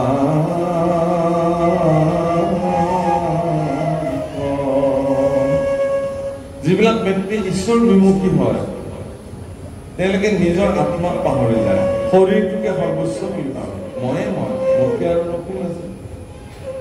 হে বাপ, আপোনালোকৰ সতি সন্ততিৰ জীৱনত যাতে এই অৱস্থাটো নাহে তাৰ কাৰণে সদায় সচেতন হ'ব লাগিব সি যাতে ঈশ্বৰ নাই এনেকুৱা মনোবৃত্তি যাতে নলয় সকলোৰে ওপৰত এটা বিশেষ শক্তি বিদ্যমান হৈ আছে এই কথাটোৰ পৰা যাতে তেওঁ বিচলিত হৈ নাযায়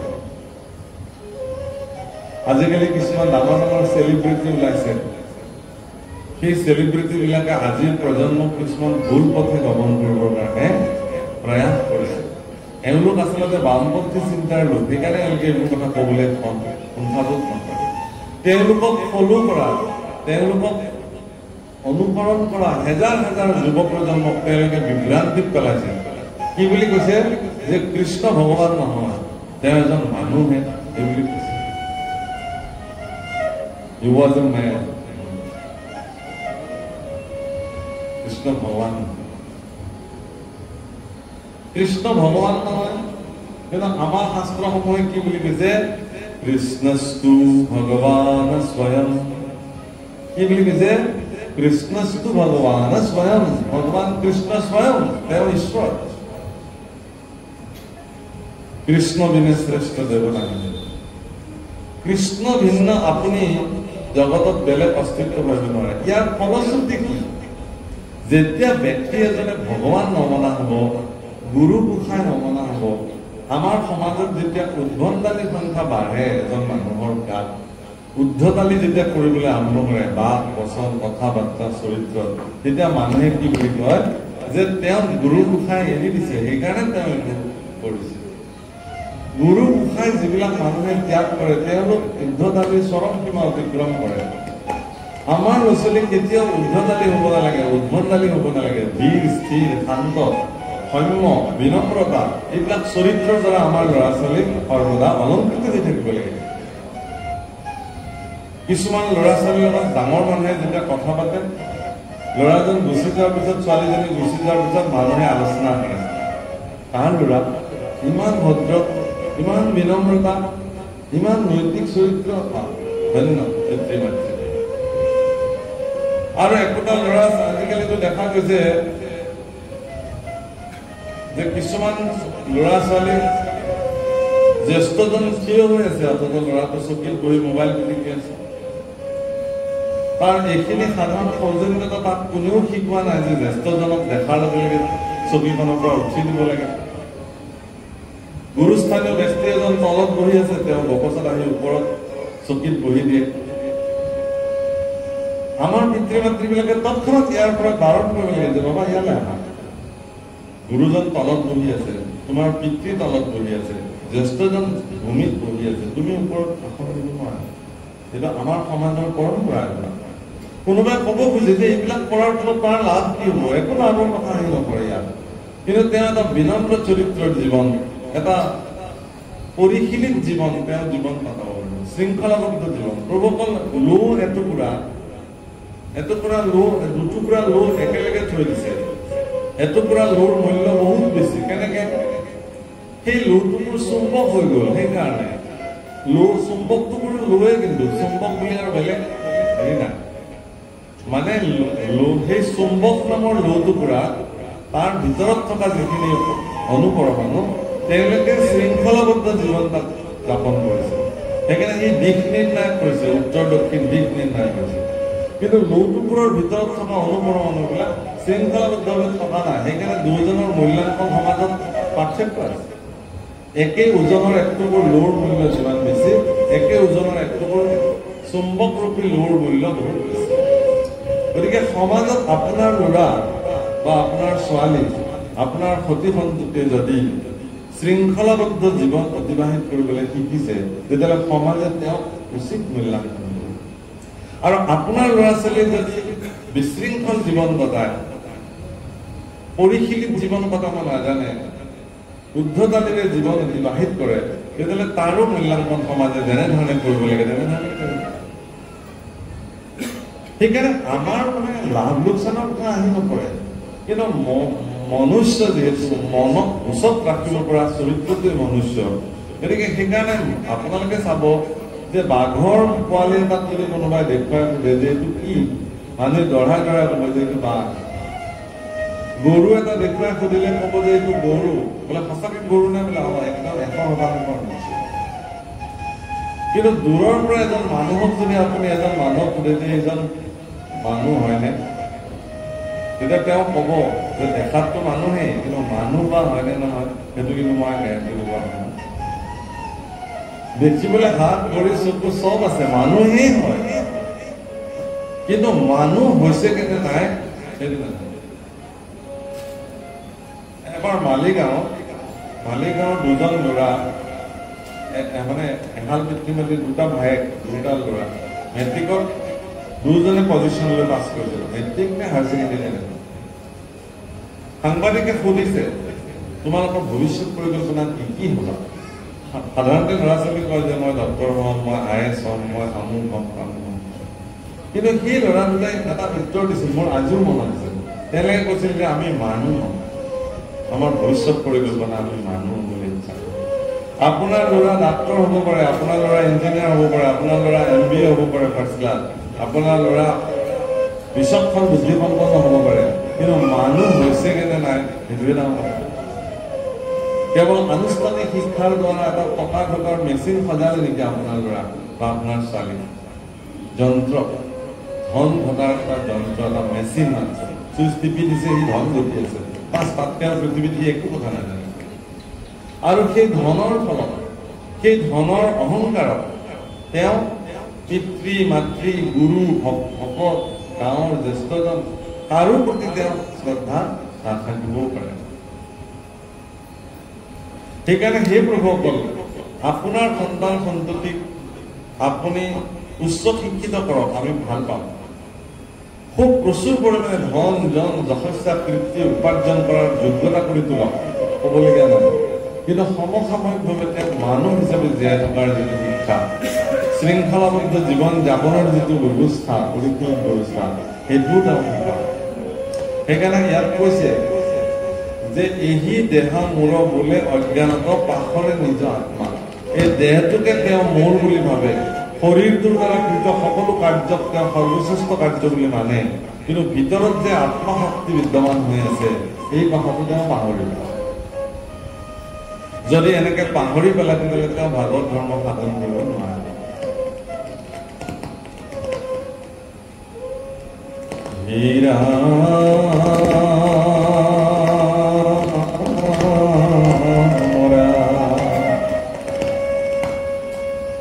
ৰাম ঈশ্বৰ বিমুখ,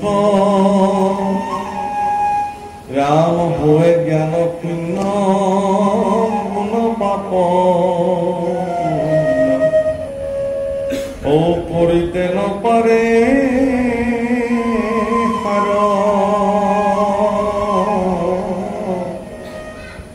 সাম্যকে বাতুল বিষয় ব্যাকুল, নুগুছে যাতনা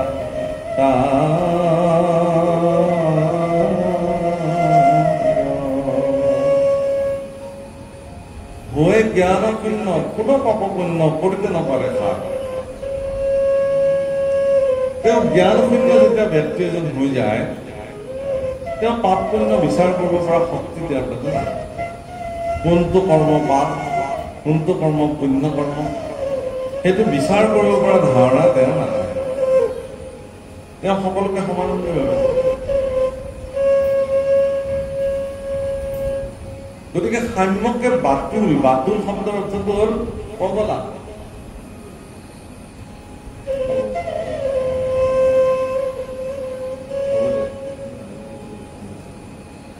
বাতুল শব্দৰ অৰ্থটো হ'ল পগলা। সাম্যকে বাতুল, সাম্যক মানে ভালকে, একদম ভালকে পগলা। বিষয় ব্যাকুল, বিষয়ৰ প্ৰতি প্ৰচণ্ড ব্যাকুল। বিষয় মানে বিষয়বোৰ আহাৰ নিদ্ৰা ভয় মৈথুন, এই চাৰিটা বস্তু খাব লাগে।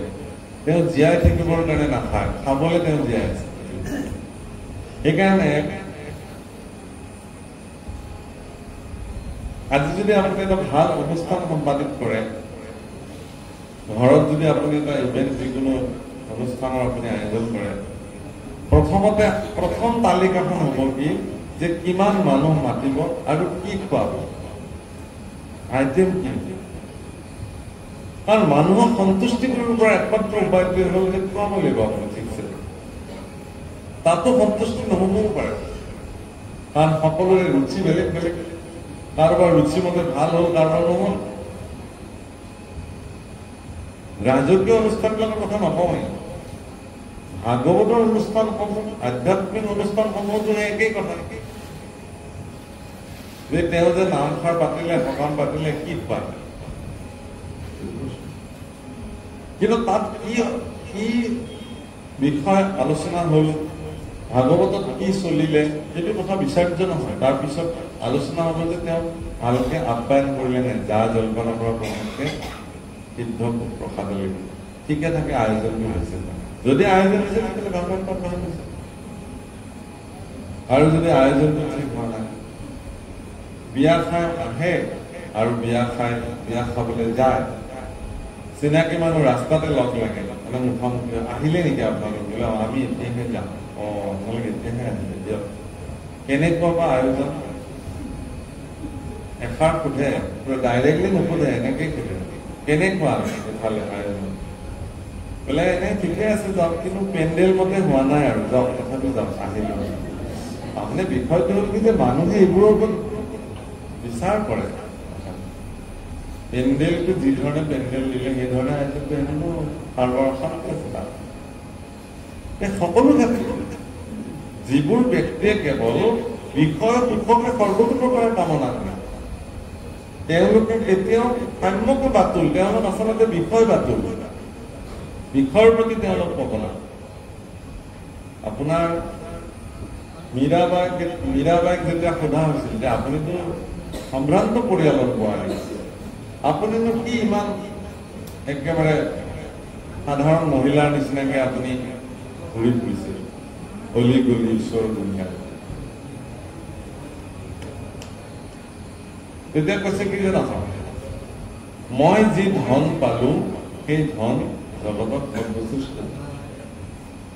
पायो जी मैंने राम रतन धन पायो, पायो जी मैंने राम रतन धन पायो।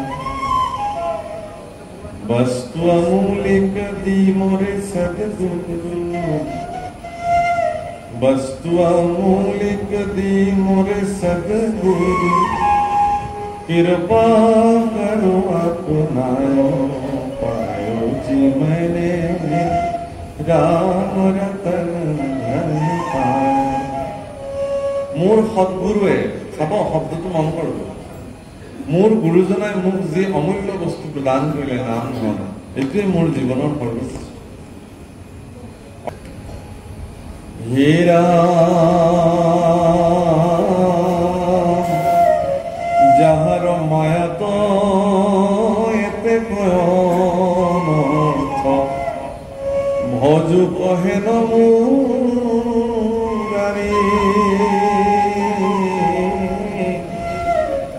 একচিত্ত হুয়া কৃষ্ণত কৰিব, ভকতি অবেবি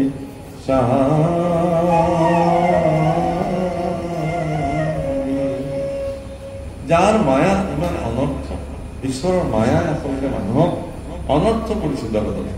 যিটো কৰিব লাগে সেইটো নকৰে, নকৰিব লগাটো কৰে।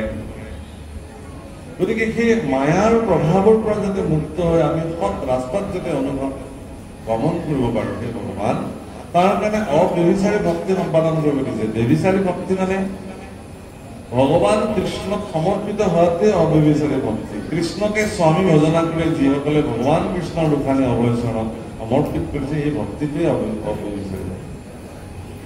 যেনেকে এগৰাকী পতিব্ৰতা নাৰীয়ে নিজৰ স্বামী ব্যতিৰেকে কোনো পৰপুৰুষৰ প্ৰতি স্বামী জ্ঞান নকৰে, ঠিক তদ্ৰূপ এগৰাকী ভগৱানৰ সমৰ্পিত ব্যক্তিয়ে ভগৱান ব্যতিৰেকে কোনো মায়াৰ দ্বাৰা ব্যৱস্থিত কোনো ব্যৱস্থাৰ প্ৰতি তেওঁ আকুলিত, কোনো ব্যৱস্থাৰ প্ৰতি তেওঁ কেতিয়াও, তেওঁ যদি কয় যে আপুনি কৃষ্ণৰ চৰণ পৰিত্যাগ কৰক, আপোনাক অজস্ৰ সম্পত্তি প্ৰদান কৰা হ'ব, তাৰ কাৰণে তেওঁ প্ৰস্তুত নহয় যে মোক কোনো সম্পত্তিৰ প্ৰয়োজন নাই, মোক কোনো যশস্যাৰ প্ৰয়োজন নাই, মোক কেৱল কৃষ্ণক লাগে, মোক নাম লাগে, মোক ভগৱানক লাগে, বাছ ইমান। সেইকাৰণে কৈছে ৰাম জাত বুদ্ধি আছে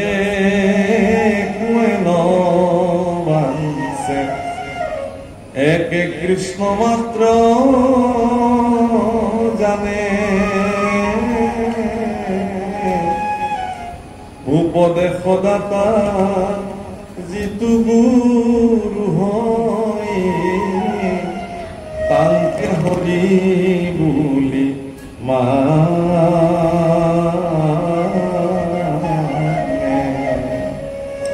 মই বাক্যখিনি আকবাৰ পঢ়ি দিছো, আপোনালোকে মন কৰিব। ভূয়া একচিত্ত, এটা কৈছে যে জাত বুদ্ধি আছে একোৱে নবাঞ্চে একে কৃষ্ণ মাত্ৰ জানে, উপদেশদাতা যিটো গুৰু হয় তাকে হৰি বুলি মানে।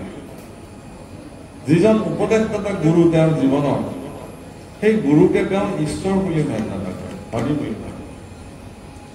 গুৰু ব্ৰহ্মা গুৰু বিষ্ণু গুৰুদেৱ মহেশ্বৰ গুৰু সাক্ষাৎ পৰম ব্ৰহ্ম তস্মৈ শ্ৰী গুৰুৱে নমঃ।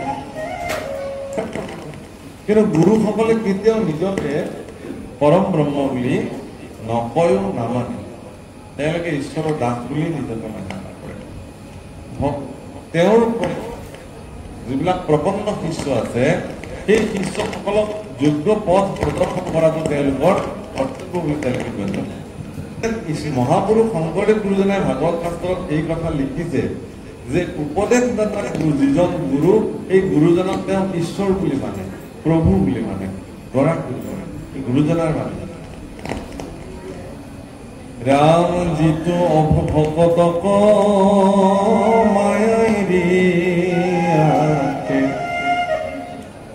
ও প্ৰমাণ পাৱে মনত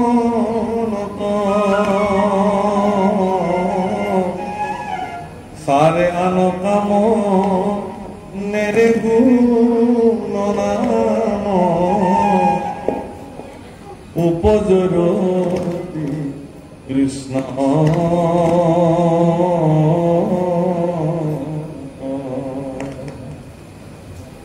যিজন উপদেশদাতা গুৰু তেওঁকতো ঈশ্বৰ মানিলেই, আৰু যিজন ভকতক মায়াই এৰি আহে তেওঁ সাক্ষাৎ প্ৰমাণ পায়। তেওঁ সকলো কাম বাদ দি কৃষ্ণ পুৰুষকে মানে সৰ্বশ্ৰেষ্ঠ বুলি মান্যতা কৰে। ৰাম হেন বা বুলিবা বিষয়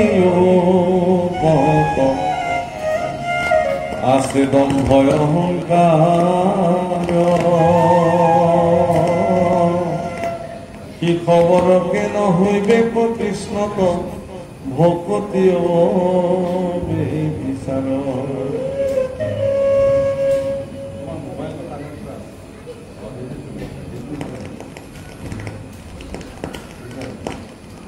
কিহৰ কাৰণে স্মাৰ্ট হৈ আছে না?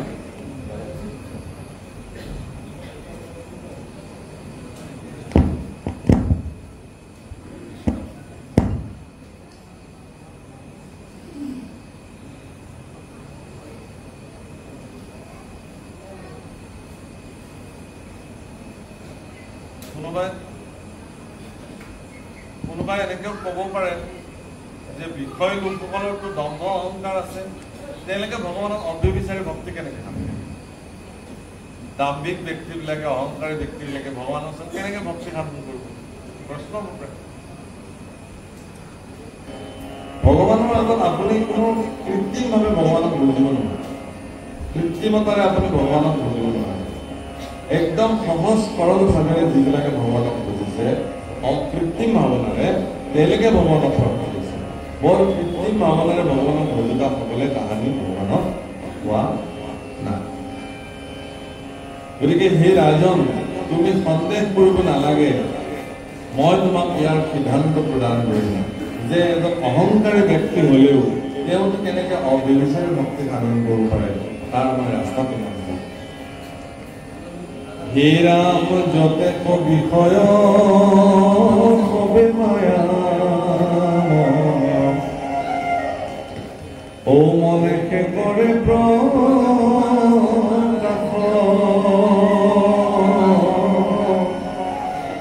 পুত্র দ্বারা ধন হবেও সম্পূর্ণ কনে কনে হুয়ে না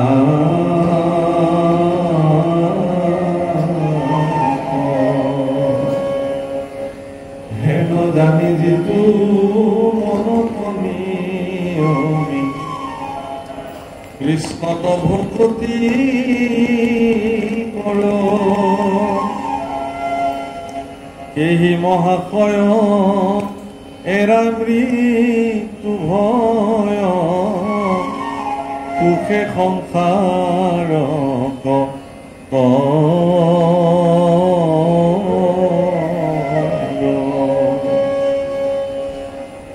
পুত্ৰ পৰিবাৰ ধন সম্পত্তি এইবিলাকক লৈ যিবিলাক ব্যক্তি ব্যস্ত থাকে এইবিলাকক সম্পূৰ্ণ নিধি বুলি জানিব লাগিব, এইবিলাকক পৰিত্যাগ কৰিব লাগিব।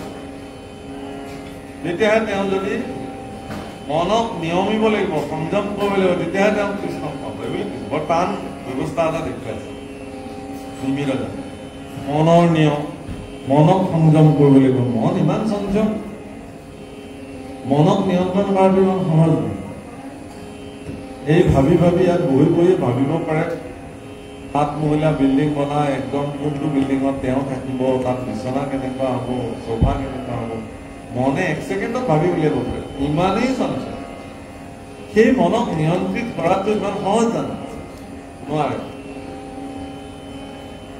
আৰ যোগীৰ বিষম ৰাম পাশে নৃপবৰ পৰম দুষ্কৰ শুনিলা কৰ্মভূতি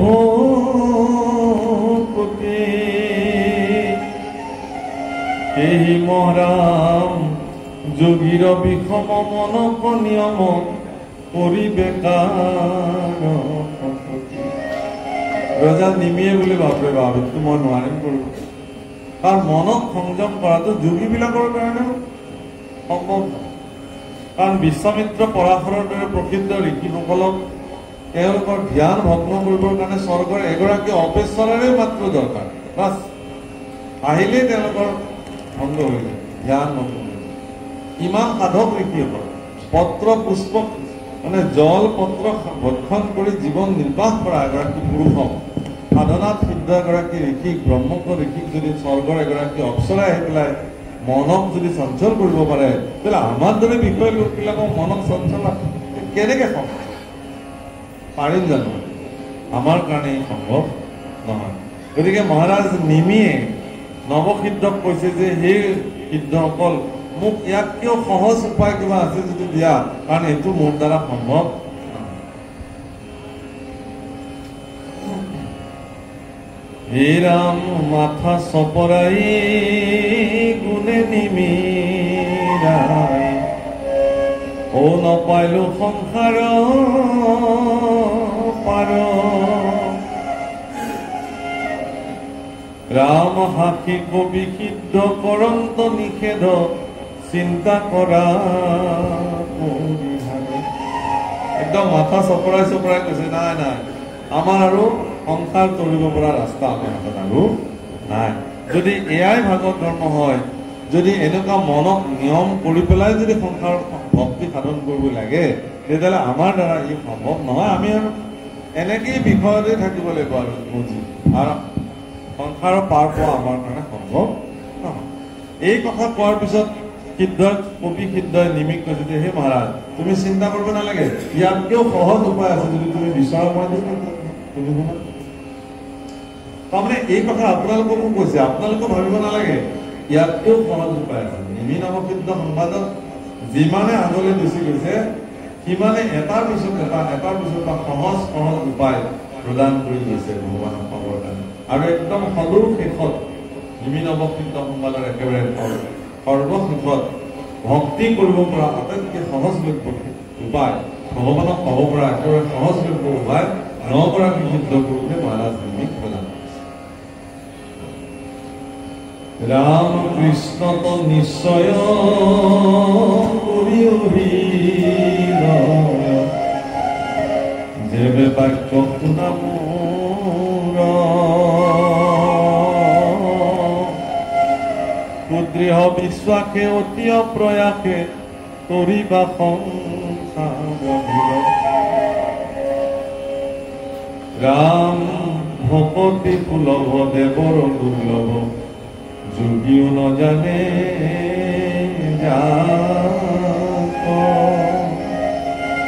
পৰম সুগম পন্থ যিটো আতি বেকত ভকতি সুলভ এই ৰাজন ভকতি ইমান দুৰ্লভ নহয় ভক্তি কৰিবলৈ ইমান টান নাই ই অত্যন্ত সুলভ গতিকে এই ভক্তি দেৱতাবিলাকৰ কাৰণে কিন্তু দুৰ্লভ দেৱতাবিলাকে আজিলৈকে এনেকুৱা ভক্তি সাধন কৰিব পৰা নাই ব্ৰহ্মা আদি দেৱতাসকলে পৰা নাই আৰু যোগীবিলাকৰ কাৰণেও দুৰ্লভ এওঁলোকেও নাজানে গতিকে তেনেকুৱা পৰম সুগম ভক্তি ব্যৱস্থা পন্থা মই তোমাক এতিয়া কৰিম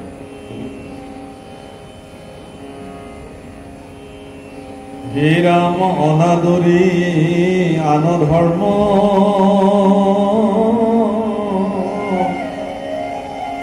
মাধৱৰ জন্ম কৰ্ম শুনিবে কমহন্তৰ মুখে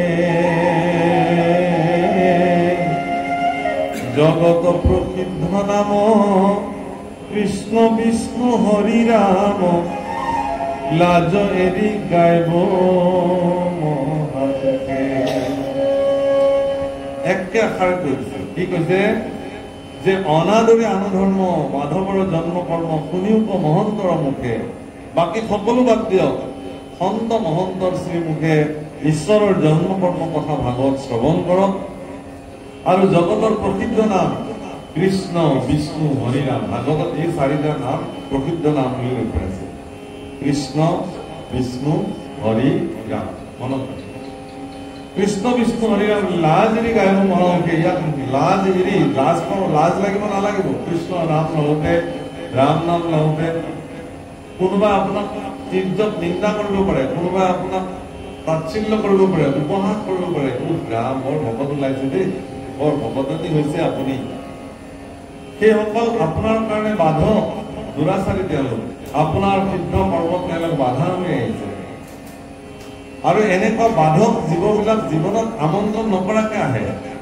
আপোনাৰ জীৱনলৈ এগৰাকী সৎপুৰুষ উপদেশদাতা গুৰু আপুনি নমতাকে আপোনাৰ ওচৰলৈ নাহে সজ্জনক আপুনি ঘৰলৈ আমন্ত্ৰণ কৰিব লাগিব সন্মানে তেতিয়াহে আহিব তাকো আহেনে নাহে বা সাধু পুৰুষ এজনক আপোনাৰ গৃহত অনাটো আপোনাৰ কাৰণে ভাগ্য পৰম সৌভাগ্য যদি আপোনাৰ গৃহলৈ এগৰাকী সৎপুৰুষ আহিছে সাধু পুৰুষ আহিছে সজ্জন আহিছে ভকত আহিছে মহন্ত আহিছে আপুনি নিজকে ভাগ্যৱান বুলি ভাব কিন্তু আপোনাৰ ঘৰলৈ এনেকুৱা ব্যক্তি আহিব পাৰে বিনা নিমন্ত্ৰণে যিবিলাক আপোনাৰ জীৱনৰ কাৰণে উপকাৰী নহয় বৰঞ্চ পৰম অপকাৰী হে ৰাম লোভিয়া মনুষ্য দেহা আনত এৰিয়া স্পৃহা রাম বলে বন্ধু কৃষ্ণ কজি জনে এতেকে বান্ধব হরি তাঙ্কম্র গুলি ধরি রক্ষা করি ফুর সর্বক্ষণে এই মনুষ্য দেহা পোৱাৰ পিছত আপুনি যদি আনৰ প্ৰতি স্পৃহা বাদ দি পেলাই কৃষ্ণৰ ভক্ত হৈ গ'ল ভগৱানৰ সেৱক হৈ গ'ল তেতিয়া আপোনাক বান্ধৱ কৃষ্ণই মোৰ বুলি সামৰি ল'ব আৰু সকলো বিপদ আপদত আপোনাক তেওঁ ৰক্ষা কৰিব এই বাক্য ভাগৱতৰ বাক্য কিন্তু পৰম সুদৃঢ় বিশ্বাসে মানি লওক আপোনাৰ জীৱনত কামত আহে যে হে কৃষ্ণ তুমি মোৰ পৰম বান্ধৱ মোৰ জীৱনৰ হে ভগৱান তুমি বেতিৰেকে নাহি বন্ধু আৰ যি মোৰ চিন্তা কর তুমি হেন যদি নাথ পাও প্রভু কহিতু নাহি কে ভয় ও হরি প্রভু জগন্নাথ নিস্তার করা দারুণ সংসার। হে জগন্নাথ, হে জগতৰ আদি মূল, তুমি ব্যতিৰেকে মোৰনো কোন বন্ধু আছে যাক মই বন্ধু বুলি ভাবো সিয়ে মোক বিশ্বাসঘাতকতা কৰিছে, যাক মই আত্মীয় স্বজন বুলি ভাবিছো তেওঁলোকেই মোৰ বিৰোধাভাস কৰিছে, যাক মই আপোন বুলি ভাবিছো তেওঁলোকেই মোৰ অপকাৰ সাধন কৰিছে। গতিকে হে ভগৱান, মোৰ জীৱনৰ তুমি সৰ্বোচ্চ, মোৰ জীৱনত তুমি মোৰ কাৰণে বন্ধু, তুমি মোৰ কাৰণে ইষ্ট, তুমি মোৰ কাৰণে সেব্য, তুমি মোৰ কাৰণে ভজন্য। আৰু তোমাৰ নিচিনা যদি নাথ, নাথ মানে গৰাকী, তোমাৰ নিচিনা যদি গৰাকী মই পাওঁ তেতিয়াহ'লে মোৰ আৰু ভয় কৰিছে, মোৰনো ভয় কৰিবলগীয়া কি আছে? এইটো কোনে স্তুতি কৰিছে? এইটো ইন্দ্ৰজন্যৰ স্তুতি, যিজনে জগন্নাথ মন্দিৰ নিৰ্মাণ কৰিছে। মহাৰাজ ইন্দ্ৰজন্যই ভগৱানক এই বুলি স্তুতি কৰিছে, স্তুতি কৰিবা নোৱাৰে তোমাক ব্ৰহ্মা আদি দেৱ যাক, মনুষ্য বুদ্ধিৰে কেন মতে মই কৰিব স্তুতি তোমাক। ও হৰি প্ৰভু জগন্নাথ নিস্তাৰ কৰা দাৰুণ সংসাৰ। কীৰ্তনৰ পদসমূহ একোটা বিশিষ্ট মন্ত্ৰ, সেই মন্ত্ৰসমূহ আপুনি যিমান উচ্চাৰণ কৰিব আপোনাৰ জীৱনৰ কাৰণে ইমান মংগল। ও হৰি প্ৰভু জগন্নাথ নিস্তাৰ কৰা দাৰুণ সংসাৰে, ও হৰি প্ৰভু জগন্নাথ নিস্তাৰ কৰা দাৰুণ সংসাৰে, ও হৰি প্ৰভু জগন্নাথ নিস্তাৰ কৰা দাৰুণ। আপুনি যিমান ক'ব সিমানে আপোনাৰ কাৰণে ভগৱান সংকট মোচন হিচাপে আহি আপোনাৰ জীৱনত সংলগ্ন, সকলো দাৰুণ সংসাৰে ভয়ানক জগতখনৰ পৰা আপোনাক তেওঁ ৰক্ষা কৰিব। মানুহ চিনিবলৈ আপোনাক শক্তি দিব, পৰিৱেশ পৰিস্থিতিলৈ কি ভূমিকা ল'ব লাগিব তাৰ কাৰণে সদ্বুদ্ধি ভগৱানে আপোনাক প্ৰদান কৰিব। সমস্ত বিপদ আপদৰ পৰা কেনেকে নিজক ৰক্ষা কৰিব লাগে তাৰ কাৰণে ভগৱানে আপোনাক শক্তি দিব। এই কথা ভাগৱতে বৰ্ণনা কৰিছে। ৰাম এহি মতে জিতু আর এহি মতে জিতু নরে নামক সদায় স্মরে, তার আখি মিলে মহাভাগ নিজ প্রিয়তম রাম কুমরন্তে তান নাম উপদ্রে পরম অনুরাগ। ভগৱানৰ প্ৰতি অনুৰাগ জন্ম হ'ব। অনুৰাগ কেতিয়া জন্ম হয়? মই যেতিয়া কাৰোবাক বহুত ভাল পাই পেলাওঁ, কোনোবা মানুহক যদি মোৰ ভাল লাগে তেওঁৰ প্ৰতি মোৰ অনুৰাগ জন্মে। অনুৰাগ জন্মিলে কি হয়, স্বভাৱবিলাক কি হয়? যেতিয়া এজন মানুহে কোনোবা এজন মানুহক ভাল পায় তেতিয়া খাওঁতে শুওঁতে উঠোতে বহোতে তেওঁৰ কথা তেওঁৰ মনত আহিল, সেইটো অনুৰাগ বোলে। তেওঁ কেনেকে কথা কয়, তেওঁ কেনেকে হাঁহে, তেওঁ কেনেকে খোজকাঢ়ে, তেওঁ মোৰ লগত কেনেকে বিশিষ্ট সময়খিনি কটাইছিলে, এই সকলো কথা সময়ে সময়ে তেওঁৰ কথা মোৰ মনলৈ আহি থাকিলে জানিব যে তেওঁৰ প্ৰতি মোৰ অনুৰাগ জন্মিছে। এনেকুৱা যদি কোনোবা ভক্তৰ হ'ল ভগৱানৰ প্ৰতি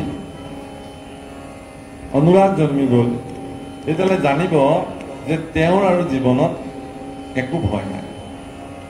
সুমৰন্তে তান নাম উপজে পৰম অনুৰাগ, সর্ব অঙ্গ পুলকিত হয়ে দ্রব আতি চিত্ত ধারে নির নেত্রর নিগরে প্রেম মর্ম যায় জ্বলি, হা প্রাণ কৃষ্ণ বলি পৃথিবীতে পড়িয়া বাগড়ে বাগড়ি বাগড়ি কান্দিব, হে কৃষ্ণ তোমাক ক'ত পাম। চকুৰে চকু পানী ওলাব, আনন্দ অশ্ৰুজল, ভগৱানক স্তুতি কৰিলে কান্দিব তেওঁ, চকু পানী যে হে প্ৰভু তুমি মোৰ জীৱনৰ সৰ্বেসৰ্বা, তুমি মোৰ প্ৰিয়তম, তুমি মোৰ সুহিত, তুমি মোৰ বান্ধৱ, তুমি মোৰ গুৰু, তুমি মোৰ ভগৱান সকলো। তুমেব মাতা চ পিতা তুমেব, তুমেব বন্ধু সসখা তুমেব, তুমেব বিদ্যা দ্রবিণম তুমেব, তুমেব সর্বম মম দেব। তুমি মোৰ মাতৃ, তুমি মোৰ পিতৃ, তুমি মোৰ বন্ধু, তুমি মোৰ পুৰোহিত, তুমি মোৰ বিদ্যা, তুমি মোৰ বুদ্ধি। শেষত কি বুলি কৈছে? ত্বমেব সৰ্বম মম দেৱ, তুমি মোৰ জীৱনৰ সৰ্বোচ্চ। আমি যিবিলাক ব্যক্তিক ভগৱানক আশ্ৰিত কৰাই দিওঁ, শৰণ গ্ৰহণ কৰাই দিওঁ, তেওঁলোকক এই ধাৰণা দিবৰ কাৰণে প্ৰয়াস কৰোঁ যে তোমাৰ জীৱনতো ভগৱান সৰ্বোচ্চ, তেওঁক তুমি সকলো কথা ক'বা, সৰ্বোচ্চ জীৱন তেওঁ অন্তৰ্যামী জানে, তথাপিও তুমি ক'বা। এগছি ভক্তি প্ৰদীপ ভগৱানৰ শ্ৰীচৰণক সদায় জ্বলাই দি পেলাই ভগৱানৰ চৰণত সৰ্বদা নিত্য কথা ক'ব লাগে। যেতিয়ালৈকে ল'ৰা ছোৱালীবিলাকে, আপুনি চাব, আপুনি যেতিয়া ল'ৰাটোক বা ছোৱালীজনীক স্কুললৈ আনিবলৈ যায়, যেতিয়া স্কুলৰ পৰা লৈ আহি থাকে, সেই ল'ৰাটো ছোৱালীজনীয়ে কি কৰে? একদম পেকেৰকে গোটেই ৰাস্তাটো আপোনাক কথা কৈ আহে। কি ক'ব? স্কুলত কি হ'ল? এই গোটেই কথা কৈ আহিব। কিহৰ কাৰণে কয়? যে তেওঁ সেই সন্তানটোৱে জানে যে এইগৰাকী পিতৃ মোৰ জীৱনৰ অভিভাৱক, মোৰ সৰ্বোচ্চ, গতিকে মোৰ জীৱনৰ সকলো কথা তেওঁক মই ক'ব লাগিব, তেতিয়া তেওঁ আনন্দ পায় কৈ পেলাই। আৰু মনত ৰাখিব, সন্তানে এটা নিৰ্দিষ্ট বয়সলৈকে তেওঁৰ জীৱনত, দৈনন্দিন জীৱনত ঘটি যোৱা প্ৰতিটো ঘটনা পিতৃ মাতৃৰ আগত অকপত চিত্তে বৰ্ণন কৰে। আজি মোৰ এনেকুৱা হ'ল, তেনেকুৱা হ'ল। আৰু এই কৰ্ম সন্তানে যেতিয়ালৈকে কৰি থাকিব, সেই সন্তান তেতিয়ালৈকে বিপদত নপৰে। আৰু যিদিনাখনে সন্তানে তেওঁৰ জীৱনত ঘটি থকা ঘটনা পিতৃ মাতৃক ক'বৰ কাৰণে বন্ধ কৰি দিলে, সেইদিনাখনৰ পৰা তেওঁ স্বতন্ত্ৰ হ'বলৈ আৰম্ভ কৰিছে। আপুনি মন কৰিব। আৰু স্বতন্ত্ৰ হৈ যদি স্বতন্ত্ৰ সিদ্ধান্ত ল'বলৈ আৰম্ভ কৰে, জানিব যে তেওঁৰ বিপদো হ'ব পাৰে। পিতৃ মাতৃয়ে যিদিনাখন সন্তানক স্বতন্ত্ৰ কৰি দিয়ে, সিদিনাখনৰ পৰা আৰু তেওঁ ক'বলগীয়া নাই যে তুমি আৰু আমাক এইবিলাক ক'ব নালাগে, আৰু আজিৰ পৰা তোমাক স্বতন্ত্ৰ কৰি দিলো, তুমি নিজৰ সিদ্ধান্ত ভবা নিজেই লোৱা, তুমি এতিয়া ডাঙৰ হৈছা, তুমি এতিয়া বুদ্ধিমান হৈছা, তুমি সকলো কথা জানিছা, বুজিছা, এতিয়া তোমাৰ জীৱনটোক তুমি কেনেকে লৈ যাবা, তোমাক আমি অনুমতি দিম। কিন্তু সেই পৰ্যায়টোলৈ নাযাওঁতে কিছুমান সন্তানে অকালতে, অসময়তে পিতৃ মাতৃক অভিভাৱক বুলি গণ্য কৰিবলৈ বাদ দি পেলাই নিজেই নিজৰ সিদ্ধান্ত ল'বৰ কাৰণে আৰম্ভ কৰে। গতিকে ভগৱান আমাৰ কাৰণে পিতৃ। গতিকে আমাৰ দৈনন্দিন জীৱনত ঘটা সকলো ঘটনা আমি ৰাতিপুৱা স্নান কৰি তেওঁৰ ওচৰত ক'ব লাগে যে ভগৱান মোৰ এনেকৈ কওক আপুনি ভগৱান, কাৰণ তেওঁতো আপোনাৰ অন্তৰ্যামী হৃদয়ত বহি আছে, বিদ্যমান তেওঁ আপোনাক কৃপা কৰে। হে ৰাম বুজিয়া কৃষ্ণৰ চিত্ত হুয়াই অতি কৃত কৃত, কত হাতি তোলে ফলখনি, কত প্ৰেম ৰসে ভুলি মোৰ প্ৰাণ কৃষ্ণ বুলি, পৰম আনন্দে গলে বান্ধে। রাম এত কাল ব্যর্থ নিলু মাধব কোন জানি, কত পোকে গেরি পারি কান্দে, কত চিতাবক্ষণে পরময় উৎসুক মনে, কৃষ্ণ কৃষ্ণ বুলি পারে গেরি। যেতিয়া মানুহ পৈণত বয়স হৈ যায়, বৃদ্ধ হৈ যায়, সকলো কথা গমিব পৰা হৈ যায়, তেতিয়া ভগৱানৰ ওচৰত তেওঁ কান্দে যে হে প্ৰভু, ইমান দিনে তোমাক নাজানিলো, আচলতে যি মুহূৰ্তত তোমাক জানিব লাগিছিল সেইখিনি সময়ত তোমাক আমি নাজানিলো। সেইকাৰণে মনত ৰাখিব প্ৰভুসকল, ধৰিও কুমাৰ কালে ভাগৱত ধৰ্ম, আপোনাৰ সতী সন্ততিক কুমাৰ অৱস্থাতে সৎগুৰুৰ ওচৰত আশ্ৰিত কৰি দিয়ক, শৰণ দিয়ক, ভজন দিয়ক, ভগৱানক বুজিবৰ কাৰণে তেওঁলোকক প্ৰেৰণা দিয়ক। নহলে আপোনাৰ নিচিনা তেওঁ পস্তাব লাগিব এটা সময় যে যিখিনি সময়ত মোৰ জীৱনত এই কথাখিনিৰ প্ৰয়োজন আছিল, সেইখিনি সময়ত মই এই কথাবিলাক নাপাই পেলাই মোৰ সাংসাৰিক জীৱনটো যি ধৰণে অতিবাহিত কৰিব লাগিছিল তাৰ ব্যতিক্ৰমী জীৱন মই অতিবাহিত কৰিলো, যাৰ ফলশ্ৰুতিত আজি মই অশান্তি ভুগিছো। যে হে ভগৱান, এইবুলি ভগৱানৰ ওচৰত কান্দে, গেৰি পাৰি। কিন্তু আমি যদি আমাৰ অভিভাৱকসকলে যদি সচেষ্ট হৈ পেলাই আমাৰ ল'ৰা ছোৱালীক যদি আমি উচিত সময়ত সৎগুৰুৰ ওচৰত আশ্ৰিত কৰি দি ভগৱানক চিন্তা কৰাৰ ব্যৱস্থা কৰোঁ, পঢ়া শুনাও কৰক, উচ্চ শিক্ষিত হওক, তাৰ মাজে মাজে আধ্যাত্মিক শিক্ষাৰে তেওঁ পৰিচালিত হ'ব। দেখিব যে সেই সন্তানে কেতিয়াও জগতত অপকৰ্ম নকৰে। হে ৰাম আৰ সীতাৰাম কৃষ্ণ গ্ৰাহে যেন ধৰে সংসাৰ কোনো মৰে নথা কৈছে তল শৰীৰ আৰ চিত্তেনেৰে চক্ৰ পানী বোলে অলৌকিক বাণী হৰি ৰসে হুয়া মহামত্ত বৈষ্ণৱৰ বোলক মুক কপতি দাম্ভিক লোক হেন ভাৱ দেখাৱে লোক মুহিকে তাহাৰ মত যিটো মহাভাগৱত তাংক পাইলে তৰ জগত। মোক বৈষ্ণৱ বোলক, ভকত বোলক, মানুহে মোক সন্মান কৰক, এনেকুৱা অহংকাৰী ভাৱনা তেওঁৰ জীৱনত কেতিয়াও নাই, কাৰণ তেওঁ ভাগৱতৰ মতে চলে। গতিকে তেওঁ কেৱল ভগৱানৰ দাস হিচাপে নিজৰ জগতত তেওঁ বিচৰণ কৰিব।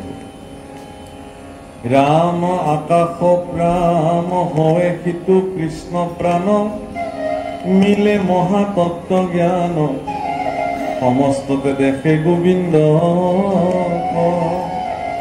আকাশ পৃথিৱী জল জ্যোতি বায়ু ৰসা তল নদী নদ চৌপদ শতক।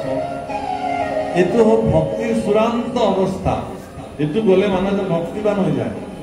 নদ নদী চৰাই চিৰিকটি গছ বিৰিখ মনুষ্য গৰু ছাগলী কুকুৰ সকলোকে বিষ্ণু জ্ঞান কৰে, সমস্তকে আত্মজ্ঞান কৰে, আত্মগত দৃষ্টি।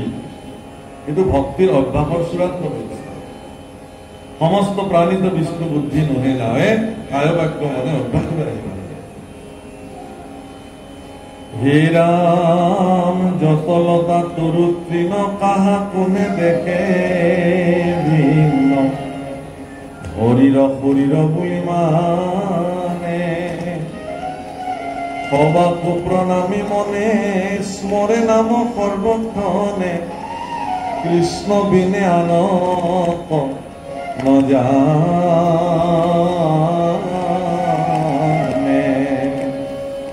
গছ লতা তৰু তৃণ সকলো কেৱল সকলোকে কৃষ্ণময় দেখে।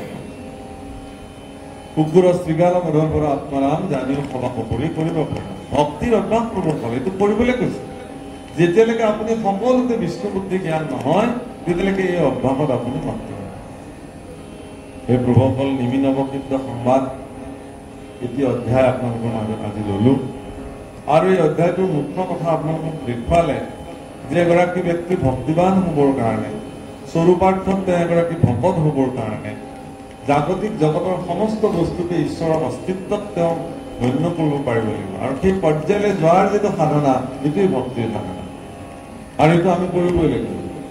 এইখিনি কথা নিৰ্ণয় হৈছে, অকণমান উপদেশ আহিছে, আৰু এই উপদেশখিনি গাই আমি আমাৰ অনুষ্ঠান আজি মনতে বিৰাম। আৰ শুনা সভা সদলোক কলিত সৎগতি কৃষ্ণৰ কথাত দিয়া চিত পৰম অমৃত ৰস মাধৱৰ নাম জপ জানাইকে পৰলোকৰ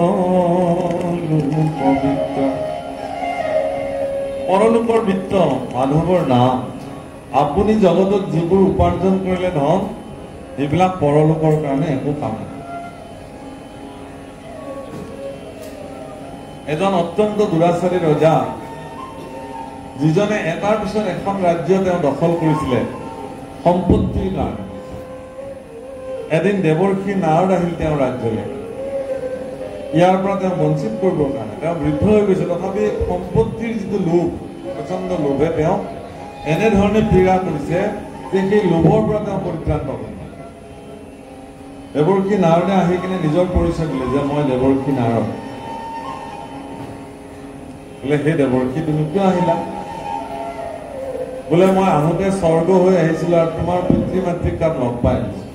বোলে আছেনে কুশলে মোৰ দেউতা মা বোলে আছে কিন্তু তেওঁলোকৰ এটা অভাৱ হৈছে তেওঁলোকে যি কাপোৰ দুযোৰ পিন্ধি পেলাই আহিছিলে সেই কাপোৰ দুযোৰ ইতিমধ্যে ফাটি চিটি শেষ হৈ গৈছে তেওঁলোকে মোক কৈছে যে অমুক ৰাজ্যৰ প্ৰভাৱশালী ৰজা আমাৰ পুত্ৰ তেওঁ বৃদ্ধ হৈছে এতিয়া তেওঁ বেছিদিন নাই আৰু তেওঁ আহিব মৰিবলৈ হৈছে গতিকে তেওঁ আহোঁতে যাতে এটা বেজী আৰু অলপ সূতা লৈ আহে আমাৰ কাপোৰখিনি খিয়াই দিব এইটো কথা কওঁ এগৰাকী নাৰদেউতাক ক'লে যে তুমি বেজী সূতা অকণমান লৈ যাবা হ'ব বেজী সূতা কাপোৰে লৈ যাম এগালমান কি কথা মোৰ কি অভাৱ লাগিছে তেতিয়া সভাসদসকলক ক'লে যে শুনা মই মৰিলে মোৰ লগত কাপোৰ দিবা মোৰো দিবা মোৰ পিতৃ মাতৃও দিবা তেতিয়া সভাসদ জ্ঞানী সভাসদসকলে ক'লে যে মহাৰাজে যদি অভয় দিয়ে আমি এটি কথা কম বুলি কি কোৱা বোলে আপোনাৰ মৃত্যুত আপুনি একো নিব নোৱাৰে লগত আপুনি যেনেকে আহিছিল জগতত নগ্ন হৈ আৰু তেনেকেই যাব লাগিব সংগে একো ৰতিও নাযায় বোলে তেতিয়াহ'লে ইমানবিলাক সা সম্পত্তি মই যে উপাৰ্জন কৰিলে এইবিলাক কি হ'ব বোলে এইবিলাক ইয়াতে থাকিব আপোনাৰ পিছত কোনোবাই এইবিলাক ভোগ কৰিব যদি আপোনাৰ পিছৰ ৰজাজন যদি সৎ ৰজা হয় তেতিয়াহ'লেতো ভালেই হ'ল প্ৰজাৰ কল্যাণৰ কাৰণে এইবিলাক ব্যৱহাৰ কৰিব আৰু যদি এজন দুৰাচাৰী ৰজা বহে আপোনাৰ পিছত তেতিয়াহ'লে তেওঁ ভোগ কৰি নষ্ট কৰি দিব এইবিলাক কাকা লৈ যাব ৰাজ্য ৰজাৰ এই কথাটো খুব মনত ৰাখে তেওঁলোকে যে এইবোৰ যদি লগত একোৱেই নাযায় তেতিয়াহ'লে লগত কি যাব সেই দেৱৰক্ষী নাৰদ তুমি মোক কোৱা বোলে এনেকে ক'ব নোৱাৰি তুমি আশ্ৰয় ল'ব লাগিব ভগৱান শৰণ ল'ব লাগিব দেৱৰক্ষী নাৰদে উপায় প্ৰদান কৰিছিল যে ভগৱানৰ নামেই হ'ল স্বৰূপাৰ্থত শ্ৰেষ্ঠ বিত্ত ধন যিটো পৰলোকত তুমি লগত লৈ যাব পাৰিবা ইহলোকত উপাৰ্জন কৰা কোনো সম্পত্তি তোমাৰ ঘৰত সংগে একো ৰখিও ৰাম পুত্ৰ দ্বাৰা গৃহবাস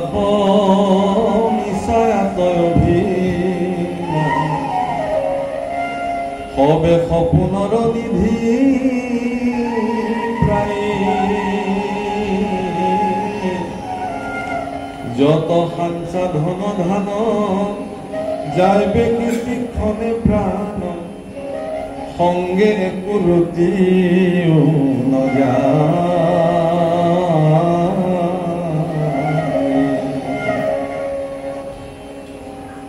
লগত আপোনাৰ একো ৰতিও নাই এতিয়া ভাৰ্যা পুত্ৰ ইয়াতে থাকিব অকণমান কান্দিব বাছ ইমান আৰু যিমানে দিন হ'ব আপোনাক পাহৰিবৰ কাৰণে তেওঁলোকে যত্ন কৰিব ভাৰ্যাই চিঞৰি চিঞৰি কান্দে মোকো লগত কিয় লৈ নগলা তুমি গুচি গলা কিন্তু এই কান্দনৰ স্ৰোত তেওঁক যেতিয়া মানুহে বুজাব যে তুমি কিয় যাব খুজিছা তুমি গ'লে ল'ৰা ছোৱালীকেইটাৰ দায়িত্ব কোনে ল'ব তুমি অন্ততঃ ল'ৰা ছোৱালীকেইটাৰ মুখৰ ফালে চাই ধৈৰ্য ধৰিব লাগিব ল'ৰা ছোৱালীকেইটাৰ ফালে চোৱাৰ লগে লগে স্বামীৰ প্ৰতি থকা যিটো মায়া সেইটো তৎক্ষণাৎ খণ্ড নাযায় হয়তো মই জীয়াই থাকিব লাগিব তেওঁ গ'ল বুলি ময়ো তেওঁৰ লগত গ'লে কি হ'ব এই ল'ৰা ছোৱালীকেইটাক চাই পেলাই মই জীয়াই থাকিব মানে মায়া এনেকুৱা ভয়ংকৰ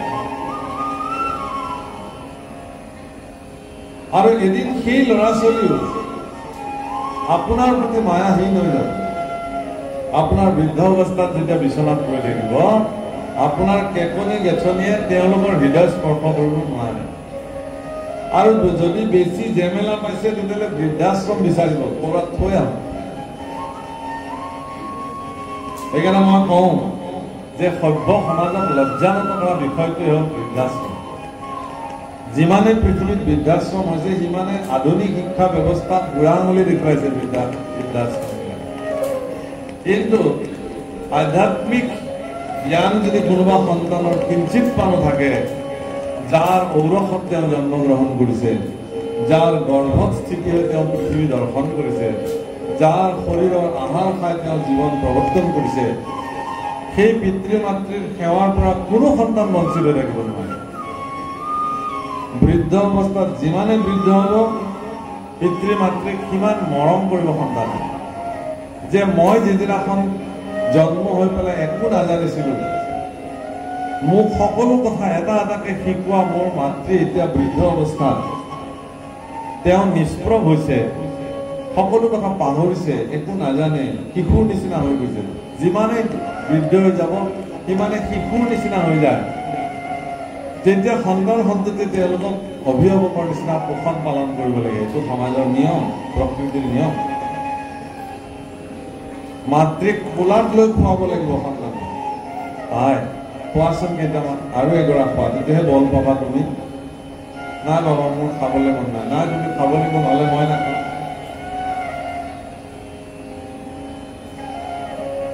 ৰামচন্দ্ৰ যিদিনাখন বনবাসলৈ গুচি গ'ল, ৰামচন্দ্ৰ যিদিনাখন বনবাসলৈ গুচি গ'ল, গোটেই অযোধ্যা পৰিপূৰ্ণ হৈ গ'ল।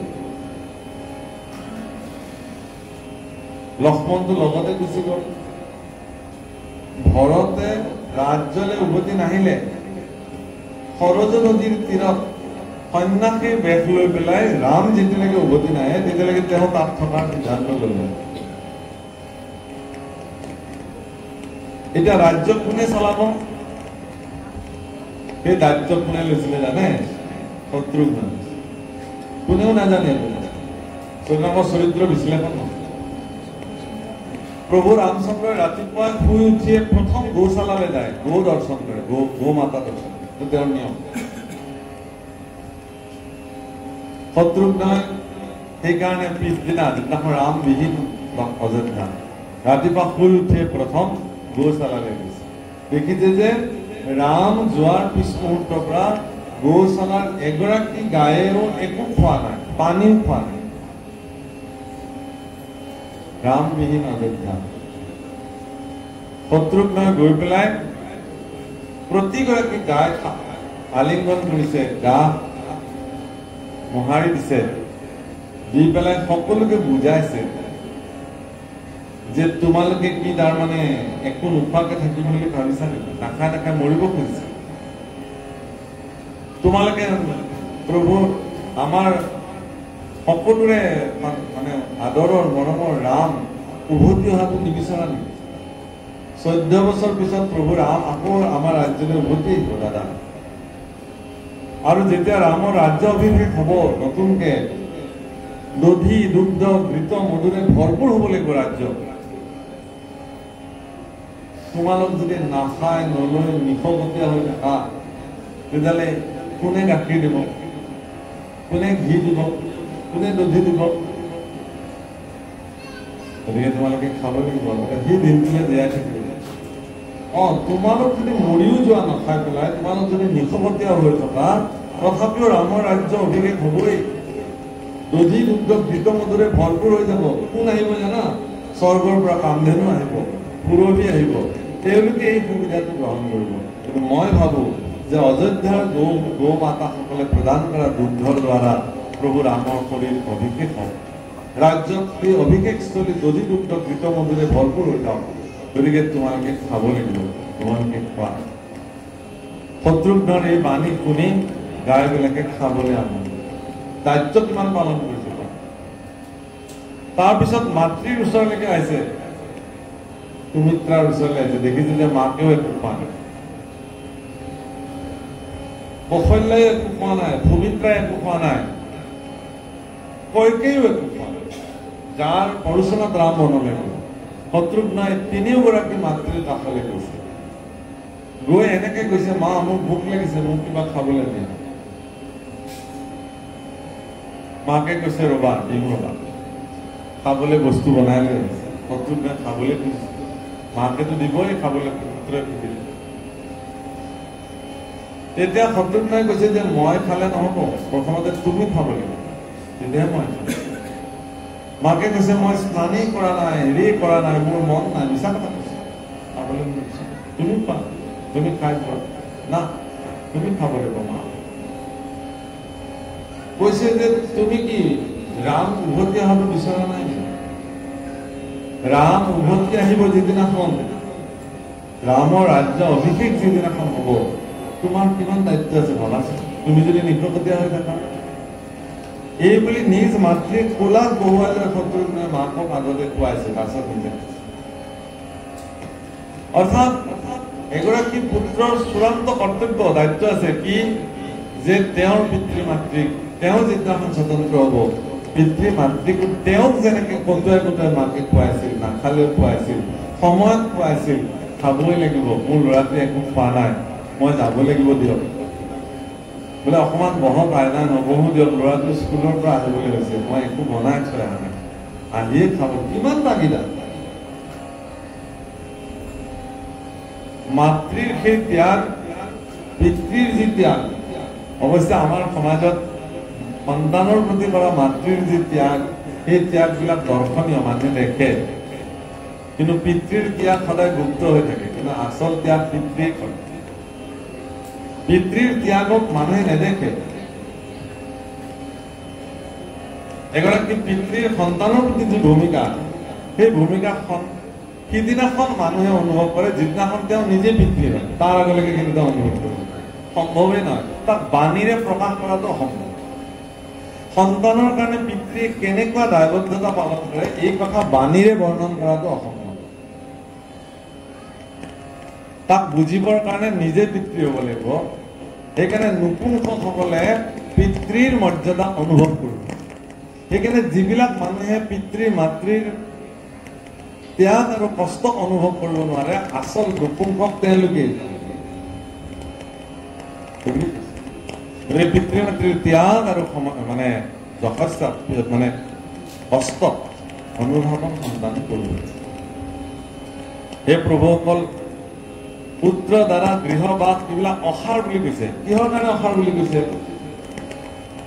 যদি আপোনাৰ পুত্ৰ সন্তান জগতৰ কল্যাণৰ কাৰণে নিৰ্মাণ নহ'ল, তেতিয়াহ'লে সঁচাকৈ আপুনি অসাৰ সন্তানে জন্ম দিব। আপুনি উপাৰ্জন কৰা ধন যদি জগতৰ কল্যাণৰ কাৰণে ব্যৱহাৰ হোৱা নাই, তেতিয়াহ'লে সেই ধনৰ কি প্ৰয়োজন আছে? গতিকে আপোনাৰ সন্তান যদি জগতৰ কল্যাণৰ কাৰণে ব্যৱহাৰ হৈছে, সৎ সন্তান যদি আপুনি জন্ম দিব পাৰিছে, তেতিয়াহ'লে সেই সন্তান সাৰ। সেইকাৰণে মহাপুৰুষে কৈছে যে যদি আপুনি এই সন্তান সন্ততি বিষয় সম্পত্তিক যদি অসাৰ বুলি গণ্য কৰিব নোৱাৰে, তেতিয়াহ'লে আপুনি জীৱনত স্থিৰ সিদ্ধান্ত ল'ব নোৱাৰিব।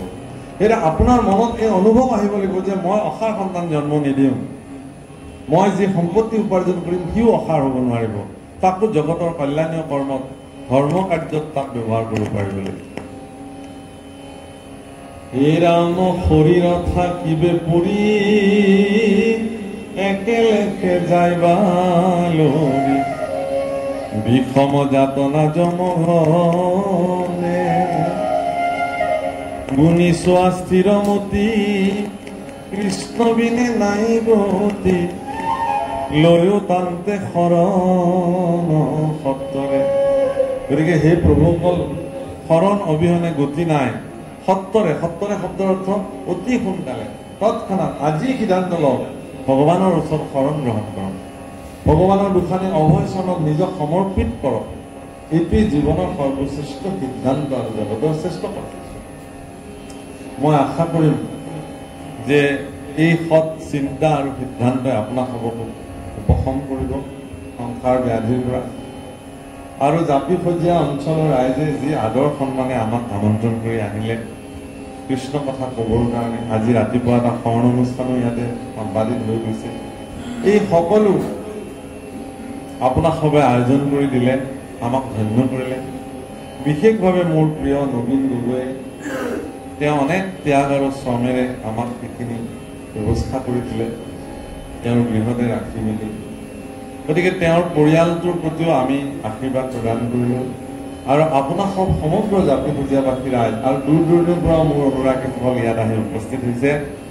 আমি দিব্য গুৰুআসনৰ সন্মুখত হাতযোৰ কৰি ভগৱানক প্ৰাৰ্থনা কৰিছোঁ, আপোনাক সকলোকে ভগৱন্তৰ পুৰুষে সুস্বাস্থ্য কৰি ৰাখক, কুশলে ৰাখক, মংগলে ৰাখক, শক্তিবান কৰি ৰাখক। আপোনালোকৰ সতি সন্ততিবিলাক সৎজন পুৰুষলৈকে ৰূপান্তৰ হওক, শান্তিৰ পৰিৱেশ হৈ থাকক, ভগৱানৰ কৃপাৰে সমৃদ্ধ হৈ থাকক। এইখিনি কথা ক'লোঁ আৰু এজনা কথা আছে, এইখিনি গাই আমি বাণীক বিৰাম দিওঁ। ৰাম যাৰ নাম ধনী শুনি দৰি, কাম্পে মৃত্যু তৰ সুখে মুখে ধৰা পান নাম, আৰ অদ্যাপি নুগুণা মনে, কৃষ্ণৰ কি কৰে ভনে, নিৰন্তৰে বোলা ৰাম ৰাম।